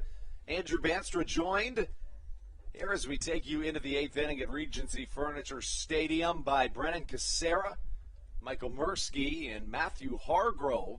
Top of the lineup for the Barnstormers, Melvin Mercedes watches the first pitch miss outside. The count of ball and no strikes. Yeah, definitely unfortunate there for the Blue Crabs that they couldn't get it done with the bases loaded. Yeah, and especially, I think that hitters generally they take they don't take it so lightly when somebody is intentionally walked to bring them up. So certainly Rosa probably wanting that second pitch back. Huge update here. The Dirty Birds have pulled ahead of the Long Island Ducks in the ninth inning. Another update here, and Matthew, I don't know if you'll like this, but the Baltimore Orioles have beat the Boston Red Sox by a final score of 6-2. 6-2 is the final score. Matthew, did you DVR that? Can we just stick to the game? That's right here on the field that we're watching. Matthew, he records the games and watches them afterwards. I did not have. That might be the right choice. I did not have the game tonight recorded. Maybe a good thing is Melvin Mercedes fouls one to the left side. 1-2 the count. Mercedes this evening, 1 for 3, has reached base twice, though. Walked in the first to lead off this game, facing Blake Bivens. A left-handed hitting second baseman that fields his position with the best of them. Playing in the shallow outfield grass are the middle infielders. Strayer's pitch, tiptoeing down the chalk. Oh, hit someone in the bullpen, I think. I think that's Adrian Cook. Oh, man. Hit someone. You get off the mound, and that's what happens. But you talk about this Blue Crabs bullpen today. A lot of shifting parts. Yesterday's trio out of the pen was probably the one that you would lean on more frequently. But today's, at least, duo that we've seen this far has been nothing short of fantastic. Dylan Brammer, he came in the fourth inning, runners on the corners, no outs, got a double play, and then got out of the inning. Adrian Cook, a couple of scoreless innings, the two combined, Dylan Brammer and Adrian Cook combined for 4 innings pitched, 4 base runners, no runs, and 5 strikeouts. That's what you want to see out of your bullpen. 2 balls, 2 strikes to Melvin Mercedes. Hits just a touch over 320 on the season. Missed some time due to an upper body injury. Mercedes wears number 3 on the back of his jersey, awaiting the Strayer pitch. Softly lofted into shallow left field. Josh McAdams, a dive from a guy that we haven't seen in the outfield this year. How about that, guys? Yeah, that's one way to make a statement. Keep me in that outfield. Josh McAdams, definitely a clutch play. And I got to say, it's big for a few reasons. I think momentum is a big one here because, coming out, the Barnstormers stopped the Blue Crabs' surge in that last inning. The crowd actually got excited, which we haven't seen for about an inning. So I think that's could be big in that sense, too. McAdams playing the outfield for the first time this season. Played 11 games in the outfield in 2019, but it's interesting because he started his career as an outfielder from 2012 through 2017 in the Cleveland organization. Was a former 7th-round draft pick. He's a guy that found a ton of success playing in the outfield. Caleb Gindel up to the plate, the 0-1. Misses down low, the count draws even. I was overwhelmed when a couple of weeks ago it was the first time that I got to see him playing first base, and he was excellent at the position. And now the ability to go out into the outfield, can play really every position. I know he can play shortstop. We've talked about it time and time on the broadcast. Soft chopper up the middle, underhand flip to first in time. It's interesting. McAdams is not in this role anymore, but when he was originally signed by the Blue Crabs, it was his versatility that got him a roster spot. He was one of the few guys at the time that didn't have any recent affiliated experience in 2019. He told Stan Clyburn, I'll be a bullpen catcher. I'll play the outfield. I'll play the infield. If it's a blowout, I'll come in and pitch. And he did all of those things. And, he's not bullpen catching anymore because he's proved to be incredibly valuable to this team. 21 home runs. He has almost doubled his career highs in home runs and RBIs this season. Not to mention, he throws 95 on the mound as a pitcher. I'd love to see him throw one in from the outfield. Can you imagine? His velocity, because when they velo guys from the outfield, it usually is, they say it's a lot higher than what it would be on the bump. So it might be triple digits. There's a great possibility. I'd love to see that. Showing bunt is day odds. That misses outside. And the reason for that is because in the outfield, you can, after you catch the ball, you can go and get a crow hop or whether it be a ground ball. And that crow hop is a lot more momentum. Plus, you're running up to get the baseball. So all of that, you just carry more momentum in the outfield than you do coming off the rubber on the bump. It'd be a pretty scary thing to think of Aroldis Chapman kind of comparing it to cricket, but pitchers being able to run up near the mound, go into a full crow hop, and then deliver the baseball. It's true. It would be impossible for hitters to make contact. Especially if it was bouncing like it does in cricket. Yes. I do not understand how cricket is. I don't understand how those guys are able to hit the ball. Well, did you know, too, that they play without gloves? Oh, it's an unbelievable sport. It really is. I used to know the rules maybe a few years ago. Someone taught it to me, but I forgot it now. They don't really televise it anymore. It's true. Yeah, I don't know much about it, but what I do know is that it's thrilling. Watched a documentary once. It used to be like 3-day-long games, and now There's like a different version of the sport that's more comparable to baseball in time. Called strike 3 to Alejandro De Aza. Cody Strayer comes up with a 1-2-3 inning, shutting down the Barnstormers in order, sending it to the bottom half of the 8th inning. Josh McAdams, Joe DeLuca, Michael Baca due up when we return on your home for Blue Crabs Baseball, the Hometown Real Estate Broadcast Network. This is Joe DeLuca, and you're listening to the Hometown Real Estate Broadcast Network. Dyson Building Center is one of the oldest family-owned and operated hardware, lumber, and building supply stores in Southern Maryland. They are located in St. Mary's County on Route 5 in Great Mills. Dyson's has an expansive and diverse inventory to help you with all of your home improvement and project needs.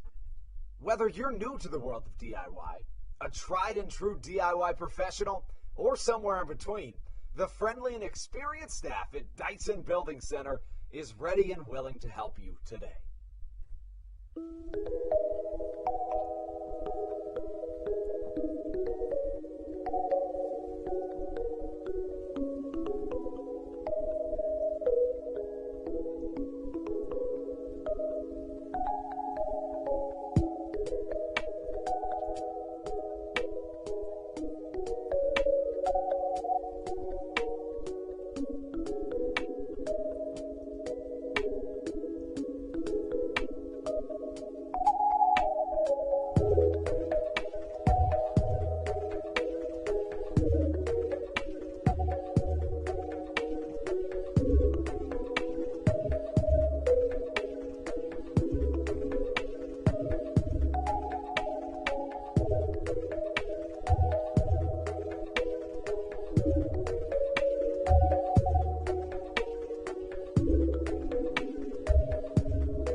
This is Blake Bivens, and you're listening to the Hometown Real Estate Broadcast Network.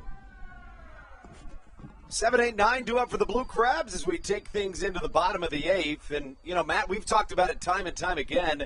Generally, the 7-8-9 for any team would be a desirable spot of the order to face if you're a newcomer like the man on the mound, Logan Sawyer, is. But honestly, not on this Blue Crabs roster. Just no resting spot throughout this entire lineup. Usually when you get into the later innings and you're looking at the lineup as an opposing pitcher, you see 7, 8, 9, and you're thinking to yourself, oh, a little bit of a rest before I get into what should be, at most times, the toughest part in a lineup. But with McAdams, DeLuca, and Baca, that can sometimes play as the roughest part in the offense. First pitch swinging. Line drive to the right side. It gets through the infield, and Josh McAdams gets the Blue Crabs going in the direction things need to be. As for Logan Sawyer, 5 appearances made this season, 4 of them against the Blue Crabs. He's been really, really, really good in his last couple of outings, but struggled in his first. So a little bit of a mixed bag for Sawyer.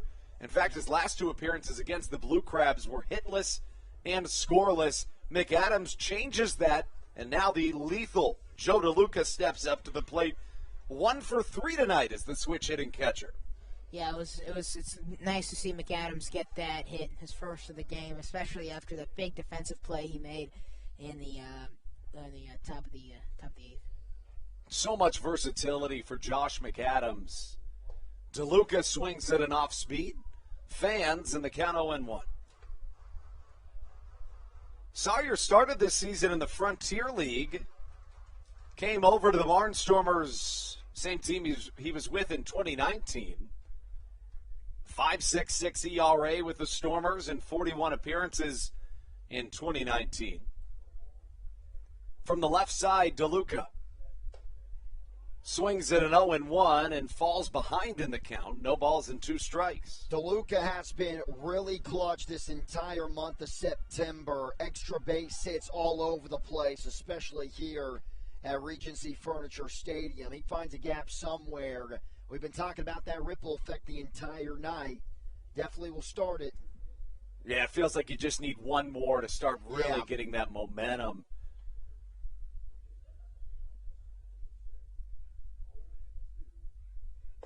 Fastball misses low and away.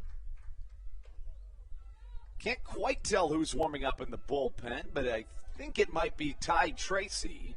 It's either Tracy or Geeky. Someone tall, if that helps. I think it's someone tall. Yeah, I'm thinking it is Geeky. I think you're right about that. A ball and 2 strikes. Outside once more, and the count 2-2. Both got the beard and the long hair. It's true. It's true. Right, you could tell there's like a flow there, but you can't tell whose flow. A runner at first, no outs. The 8-hole hitter Joe DeLuca up to the plate. Had a 3-hit game last night. You're right, Matt. He comes up in the clutch, it seems, almost every time. 2-2 staying alive as Joe continues this battle with Logan Sawyer. DeLuca, a 5th-year pro.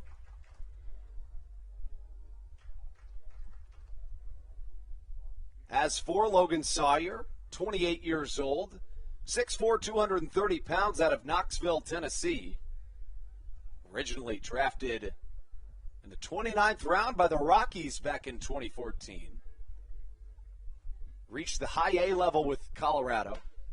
Ground ball up the middle, it'll get through. Back-to-back base hits, and Joe DeLuca just absolutely battles with the right-hander on the mound in Logan Sawyer.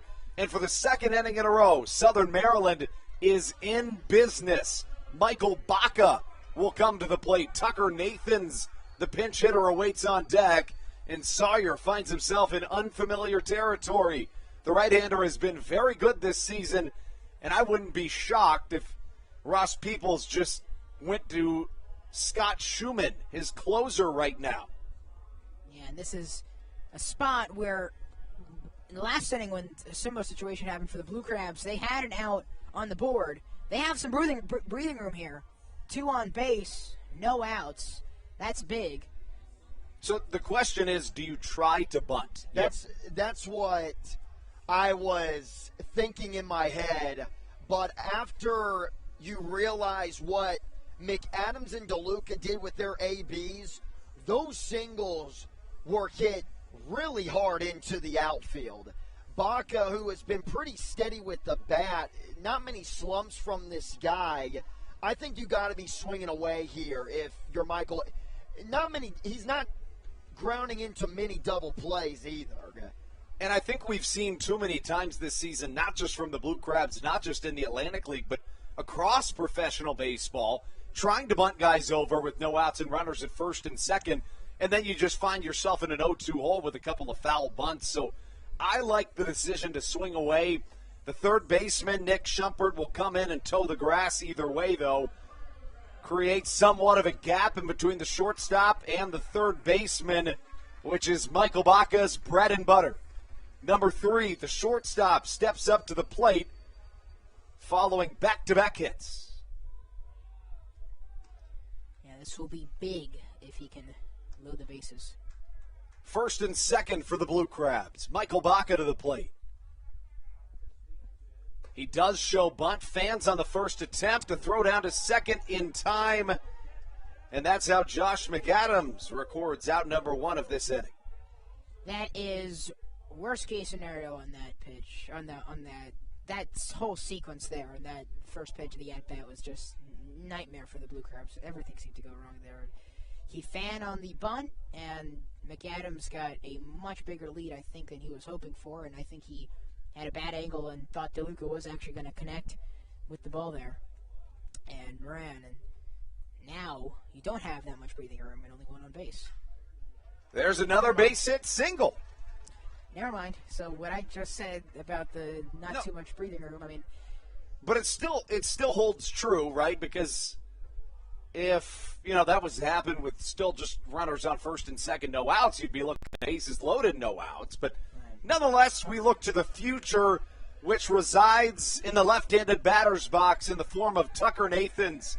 Number 2 steps up in a pinch hit opportunity and a big one. Runners at first and second. The runner at first represents the tying run. DeLuca at second. Both have good speed. Nathan's trying to make a stamp on his short-lived Blue Crab season after joining Southern Maryland by way of the New York Boulders. Tucker Nathan's in a critical spot in this ball game. Ruby Silva waiting on deck.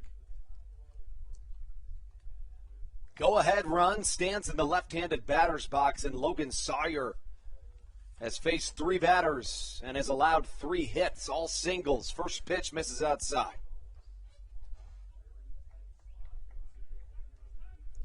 So, yeah, this is definitely very, very big here for the Blue Crabs.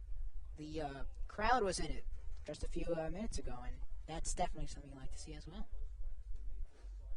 1-0 to Nathan's, a changeup, and it misses. 2 balls, no strikes. We've seen Nathan's. He's got the home run pop. He hit that massive 3-run home run against these same Barnstormers in a huge comeback victory last week right here at Regency Furniture Stadium. That felt so long ago. Didn't it? Nathan's swings at a 2-0 pitch, high into the night sky. Infield fly rule. Shortstop Rondon comes on and he misses it, but it's the infield fly rule nonetheless. So the batter is out, and it's out number 2. I did not know there's. Oh, so the rule. So he's out. Yes, he certainly is. Oh, honestly, I think Rondon purposely missed that ball. I think so. He wasn't. Because he was trying to get somebody to. Yeah, he was just kind of going for a flashy kind of. Yeah, I think he purposely missed it, which he basically just dodged the ball with his glove at the last second. Definitely, yeah. So my question is, why have that rule be in place? What's the purpose of the rule? It's a good question. I don't know why exactly, but it is a rule at all levels of baseball, and it certainly hurts Southern Maryland here, but you've still got a chance. Ruby Silva up to the plate. First pitch, he watches it miss outside, and for Southern Maryland, you look back at these 7th and 8th innings. In the 7th, you have the bases loaded with 2 away. In this 8th inning, you have runners at first and second, no outs. Started the inning with 3 singles. The 1-0 to Silva, swung on and missed. That pitch was tough, and that was a big swing and a miss for Silva. Silva wears number 12 on the back of his red Maryland-themed jersey.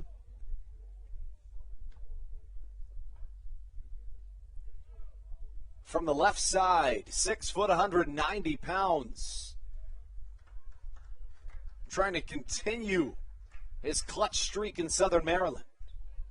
Last night, as the count goes to 1-2, last night, Silva came up in a similar situation and hit one that looked like it was at least going to bounce off the mini monster, and it kind of died at the last second, and the left fielder jumped up and caught it, robbing him of extra bases. I was shocked that ball didn't go farther. I thought right off the bat it was going to be an easy double with Silva's speed. A ball and 2 strikes. Swing and a miss, fastball upstairs, and that's how we get through 8 innings of baseball here in Southern Maryland. Flip it to the 9th when we return. You are watching Blue Crabs Baseball on the Hometown Real Estate Broadcast Network. This is Patrick Baker, and you're listening to the Hometown Real Estate Broadcast Network. American Radiology is the clear choice for all of your medical imaging needs. With locations in Charles and Calvert counties, they offer a full range of imaging services. Some of their latest innovations included 3D mammography and wide-open MRIs for our claustrophobic patients. For your convenience, they even offer extended weekday hours and Saturdays. For more information or to schedule an appointment, visit their website at AmericanRadiology.com.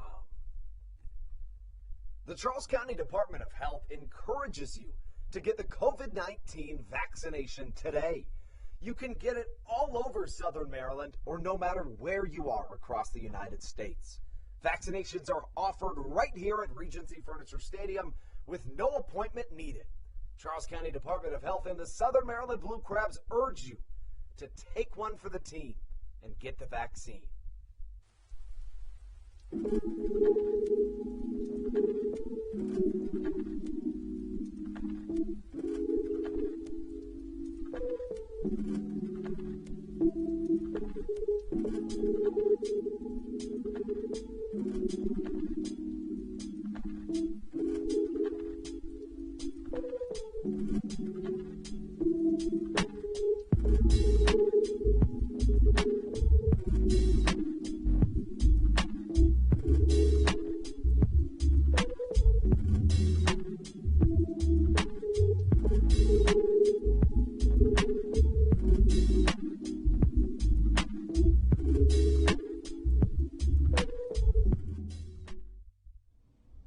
This is David Harris, and you're listening to the Hometown Real Estate Broadcast Network. To the ninth we go here on the Hometown Real Estate Broadcast Network. Dalton Geeky assumes the mound from the right side.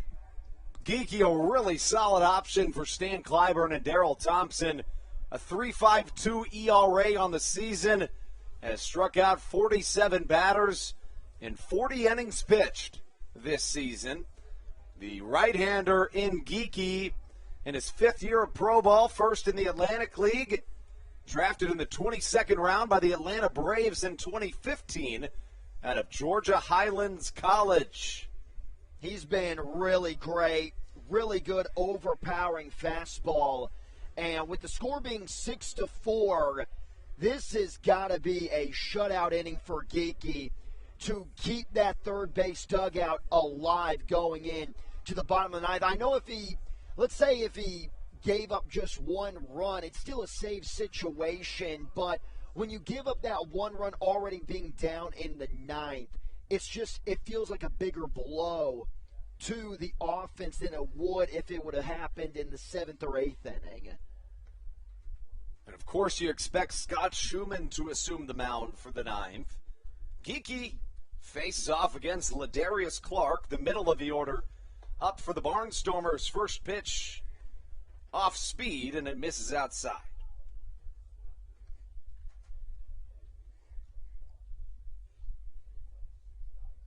Clark has homered in 3 straight games, including this evening's contest. Fastball swung on and missed. Nice pitch by Geeky. The right-hander wears number 32 on the back of his jersey. 6'5", 230 pounds, originally out of Houston, Texas. The 1-1. Fastball upstairs. 2 balls and a strike the count to Ladarius Clark. Hit a solo home run, did Clark, back in the 3rd inning. That led things off in the frame. Yeah, that was definitely big for the Barnstormers. Yeah, it really was. That inning, they got a lot in. Actually, it was the first inning they got a lot in. Line drive up the middle, bounces in front of Zach Collier. And a base hit single starts things off against Geeky here in the ninth. Clark has been putting on an absolute show. Bluecraft fans, that's the guy who has been the person to fear the most in this lineup the entire series. We thought coming in it'd be Diaza and Gendel, but it has been the surprise in Ladarius Clark. Here comes Kelly Dugan. 1 for 3 tonight, a single and a walk. Geeky a pick to first, not his best as Rosa fires back to the mound. Dugan, the first baseman, hits a little better against righties than he does against left-handers. A long pause from Dalton Geeky, trying to shake the rhythm of Clark at first, and you could tell there he was just waiting until Dugan called time. That was, I don't know. I don't know what to think of that. That was, I mean, it kind of caught me off guard how long he waited to deliver the pitch. And I think it's a good move for that very reason. Ladarius Clark, with more than 20 stolen bases on the season, had 2 a couple of nights ago. So by just standing there and not allowing him to get a rhythm, generally runners try to make a cadence of the pauses that pitchers take on the mound. Everybody has their own cadence, and here Clark goes. Throw down to second, won't be in time. It gets into the outfield. Clark now going to third. Collier will come up throwing, and the throw is in time. He's out. What a throw from Zach Collier, who guns down the speedy Ladarius Clark. Yeah, Andrew, that one's not going to be on SportsCenter, but that one was definitely a big, big play for Collier. I am not really sure why Clark ran there. I don't think he had.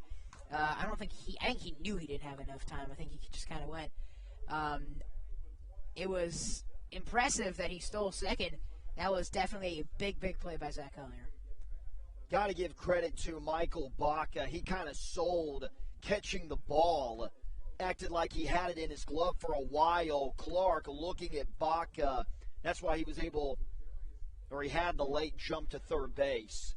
And Baca's so sneaky and so deceptive Crafty. with those things. Yeah. I love the craftiness from the veteran shortstop.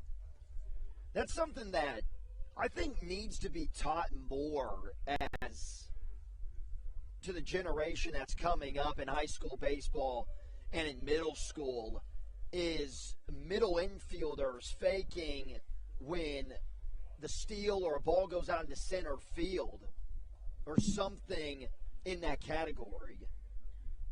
I would completely agree, because if Baca didn't have that trait, you'd be looking at a runner at third with no outs in the top of the ninth, trailing 2.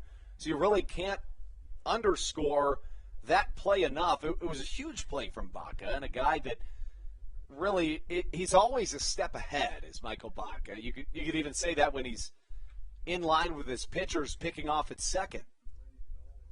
You could say the Darryl Thompson of the middle infield, the way that he's able to just see everything before it happens. It feels like another situation where you see a player faking a throw in a lot is at the catcher position, trying to fake out the runner coming home. Yeah. I'm going to make a 3-2 past the outstretched glove of Jovan Rosa. And Kelly Dugan tracking around first, getting into second with a stand-up double. I was just going to say on the Baca play, I'm going to make a quick football analogy. It's like the defense biting heavily on a play action and reacting to the play late. Do we have any people, football-minded listeners? It's a great point. And, when you talk about catchers, Matthew, it's really interesting because it is taught to catchers, right? I mean, catchers are taught that from a very young level. But to your point from earlier, it's not really taught to shortstops. It's just the crafty middle infielders that kind of figure those things out for themselves. Catchers have been doing it for a while through all levels of baseball, but the middle infield stuff, I feel like we started to see that about 10 years ago, and now every major leaguer does it, but it's only a matter of time before we start seeing it through every level. Showing bunt is a pinch-hitting Devon Torrance. You talk about football, here's a story for you, Michael. Yeah. Oh, yeah, he's a Ohio State corner. That's right, and he also he was on the practice squad for the Minnesota Vikings for a few years. Yeah, he actually bounced around the league. He was with a few teams. Brendan, of course, in Ohio State. Did they usually put some sort of precursor in front of Ohio State University? Brendan sure thinks so. I don't know the answer to that. The count 1-1. See what I did there? I got you, Andrew. Thank you, Matthew. 1-1, a runner at second, one away, 6-4, Stormers on top of the Blue Crabs. We can give you our SOMDWX News look around the league. It is good for the Blue Crabs in many senses of the word. The Lexington Legends, that game not necessarily pertinent to Southern Maryland, but they won 10-9. The Charleston Dirty Birds won 7-5 over the Long Island Ducks. And That's then a big one. huge, massive. And then the High Point Rockers also won against the York Revolution. So Southern Maryland, if they were to come back and win this game, would be just a half game back of the Long Island Ducks heading into their final 10 games of the season. Can't really understate how important that would be. Certainly wouldn't be out of reach if you're Southern Maryland, but it would give you a sense of comfort that you don't really have right now. Anyone covering second base right now? Can't really tell who is.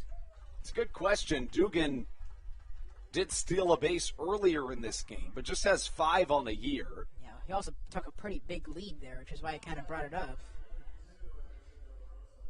But there's no one there to cover the base. It's a really good point you bring up, as out number 2 is recorded, a strikeout from Dalton Geekie. And that brings up Anderson De La Rosa. Not a lot of speed over there at second, probably why they're letting him get a bigger lead than usual. If that's Ladarius Clark, then definitely can't let that slide. Yeah, if it's Ladarius Clark, you might be pitching a 10 on second base. Yeah. Want to know the count. And, you know, guys like Javi Baez have taken, I should say, the whole matter of the IQ in the middle infield to a completely different level with, like, the tags that they lay down, and then even offensively for guys like Baez, the slides that they do. It's really taking the game of baseball to a different stage as Alex Crosby throws across the infield to record out number 3. Dalton Geekie pitches a scoreless 9th inning. Southern Maryland still with some work to do.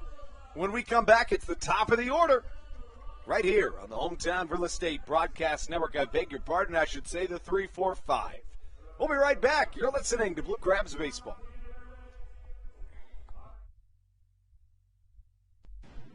This is Joe DeLuca, and you're listening to the Hometown Real Estate Broadcast Network. Whether it's Chris Paul, Cliff Paul, Aaron Rodgers, or even the son of a former Blue Crab, Patrick Mahomes, you've seen many athletes endorsing State Farm. That's because your State Farm agent has your back through good times and not so good times. That's why all the Blue Crabs, Darryl Thompson and the whole team, trust State Farm with their insurance needs. State Farm is the company people have trusted for over 99 years to help life go right. Call your local State Farm agent, Greg Conklin, today at 240-776-4289. When you're in the market to buy or sell a home, call Tony McClure of Century 21 New Millennium and his Grand Slam team, the realtor of the Southern Maryland Blue Crabs since our first season in 2008. Tony and his team of preferred partners includes Tim Murphy of CNF Mortgage and Steve Scott of the Scott Law Group. Together, they will ensure that your real estate needs are nothing short of a grand slam. The quality service you will receive is Hall of Fame worthy. Put Tony's 41-plus years of experience to work for you. Call or text Tony today at 301-928-1280 for your personal Grand Slam experience. Go Blue Crabs.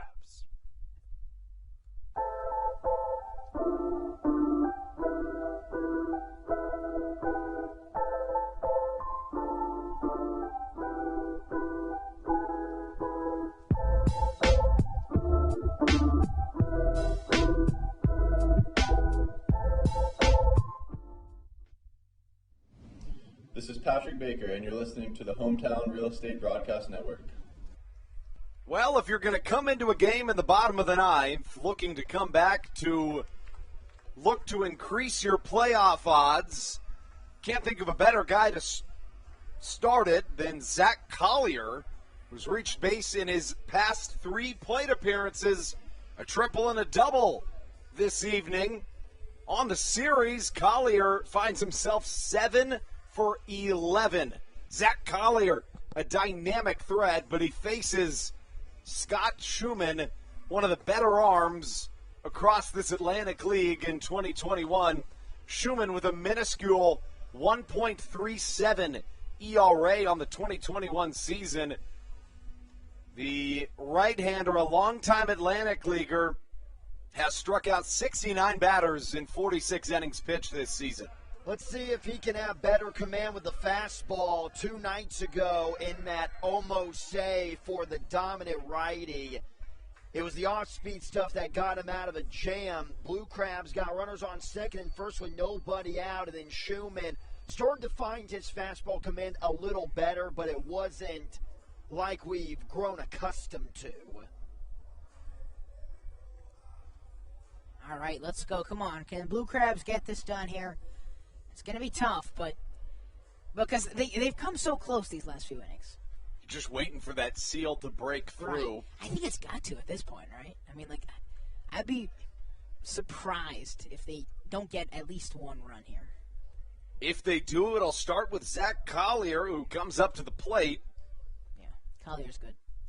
Having a Zach Collier-esque night. First pitch misses inside, and to your point, Matthew, this is a guy in Schumann that doesn't walk a ton of batters. 91 batters walked in nearly 250 innings pitched in his Atlantic League career, but he has struggled with his command in this series. He does not walk a lot of people, indeed. That's why it was so shocking to see him do that on Tuesday. Collier with a big rip. Fans on it, and the count evens at a ball and a strike. Collier has been special at home in the month of September. Hit .483 in 10 games in his last homestand. Is hitting better than that this time. Ooh. Bloop shot to the left side, and comes the third baseman, Nick Schumpert, to record out number one. That's the most important out of the ninth inning, is that first out. It just kind of lets the team on the field just kind of calm down, take a deep breath. And getting out a guy who, coming into that AB, batting .331 on the season now, he's got to do wonders for the confidence. Here comes David Harris. Harris 1 for 4 tonight. Drove in 3 of the 4 Blue Crabs runs. Picked up 2 RBIs on that single. Schumann, with his defense behind him, heavily shifted to the pull side. Lofts to the right side. On an island is Kelly Dugan, who comes down with that baseball for out number 2. You've got 1 out left, Andrew. 1 out. And this is a crucial, crucial game, especially with that Long Island loss today. It'd be even bigger if Long Island would win. Because they got that loss, look, this is the last out. You got to give it all here. If you're Southern Maryland. And I'm interested to see how the Crabs play this out. Crosby's got to be really patient. Rosa waiting in the on-deck circle. They're 1 swing away from tying it with Rosa in the box. Right, can't be aggressive here if you're Alex Crosby. Schumann, first pitch swinging. Like that. Fans on a fastball, and the count 0-1. He had to have been looking for something else. That ball was almost in the mid. It's a very late swing. And that's kind of what I say when I mean you got to be patient and can't be aggressive here because it's so crucial. Crosby from the left side. Schumann's pitch. A groan as he fouls it back to the Roy Rogers backstop padding 0-2. Just 1 strike. And it's a Barnstormers win. Back-to-back fastballs that Crosby's been late on. If I'm Schumann, I'm going up the ladder again with the heater. Crosby sits back, a couple of check swings. Schumann with a long look into his longtime battery mate. No balls, 2 strikes, 2 away in the bottom of the 9th. Another groan. It misses downstairs this time. The count 1-2. Yeah, he really went after that one. It was a fast pitch. You could tell by Schumann's body language and voice there. I'm not sure. I don't think it picked up on the broadcast, but it definitely was right as it came off his hand. He kind of knew that wasn't going to be too great. 1-2. Crosby swings on and misses. And the Blue Crabs fall in this series. Southern Maryland dropping a critical Game 3 to the Lancaster Barnstormers. Now, there is another side to this. And, Brendan, I'd love you to join us for the post-game show. You know, we talked about coming into this series with the crowd mic, but we talked about coming into this series that it was so critical for Southern Maryland to honestly sweep this series. And with that being said, it's almost like every time we create an ultimatum based off the standings, the Atlantic League proves us wrong. But, you know, you would have loved a series sweep. You'd be in first place if you had it, but we look forward. You go 1-2 in the series. What do you do from this point forward? You got to keep finding a way to win ball games. And when you look at this Southern Maryland team, you mentioned it, you wanted them to kind of come away with a sweep here against the Lancaster team that's kind of limping into the final stages of this season where, you know, Dave, the broadcaster for Lancaster, said they had played like 132 games in the amount of time that they had played. So, you know, a team that's banged up and probably ready for their season to end. And so for Southern Maryland, not the way you wanted this one to end, but you have 10 games left. You're a game and a half out of the Atlantic League North Division. And at the end of the day, you sit there and you say to yourself, we've got 10 more games. That's plenty of time to make up that kind of ground and win that second half divisional championship. And you know, Matthew, when you talk about it, I mean, from our perspective, a game and a half with 10 left seems like a lot, but to Brendan's point, in reality, it's really not that much, right? No, it's not. I think we just, you know, me and Brendan covering the team for the past month, and then obviously you've been with the team for the entire season. We just know that Long Island, these next 10 games, they have the capability of going 7-3. So I think that's the reason why that a game and a half feels like a lot more, is because you can't assume that Long Island's going to go on a 5-5 stretch, and you can't assume that even if the Ducks do go 5-5 in their next 10 games, you can't assume that the Blue Crabs are going to go 7-3 coming off of a 2-4 road trip. And now where they usually dominate at Regency Furniture Stadium, dropping a series to the Lancaster Barnstormers. Still a lot of baseball to be played, and 1.5 games. No, they're definitely in the hunt 100%. It feels like a lot. It's a situation you do not see often.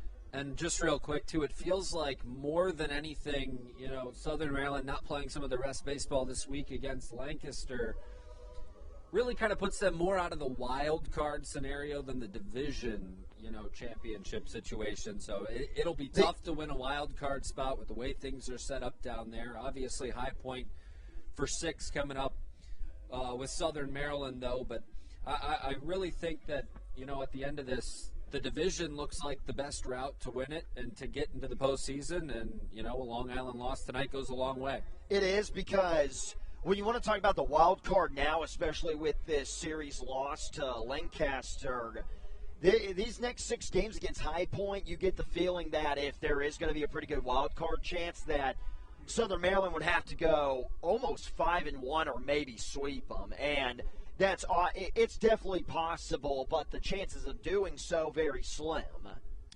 Yeah, it's true. Southern Maryland, one final note on the playoff push is that the Blue Crabs have 10 games left. The Ducks have 9. So, okay. You know, hypothetically, if you win that extra game, you're technically only a game back, but you could also look at the other side of the coin. Talking about tonight, Michael, we look back at this game. Certainly you look at the 7th and 8th. What are the big keys to this contest that also won the game for the Barnstormers?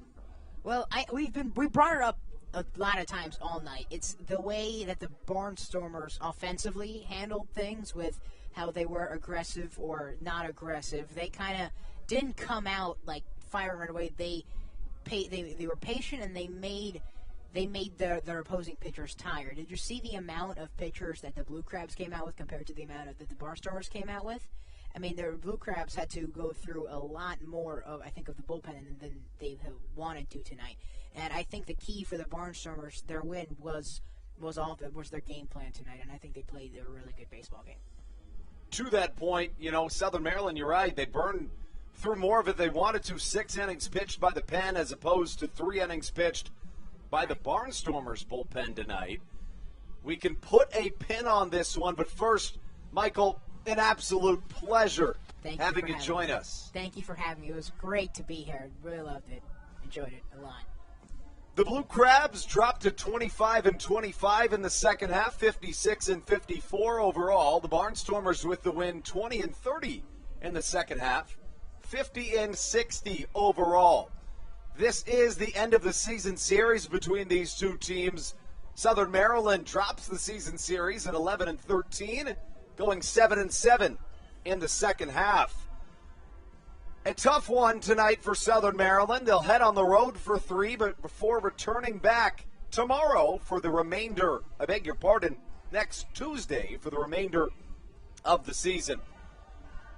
As we take things into the finality of the evening, as always, we want to seriously thank you for tuning in with us on a beautiful Thursday night in Waldorf.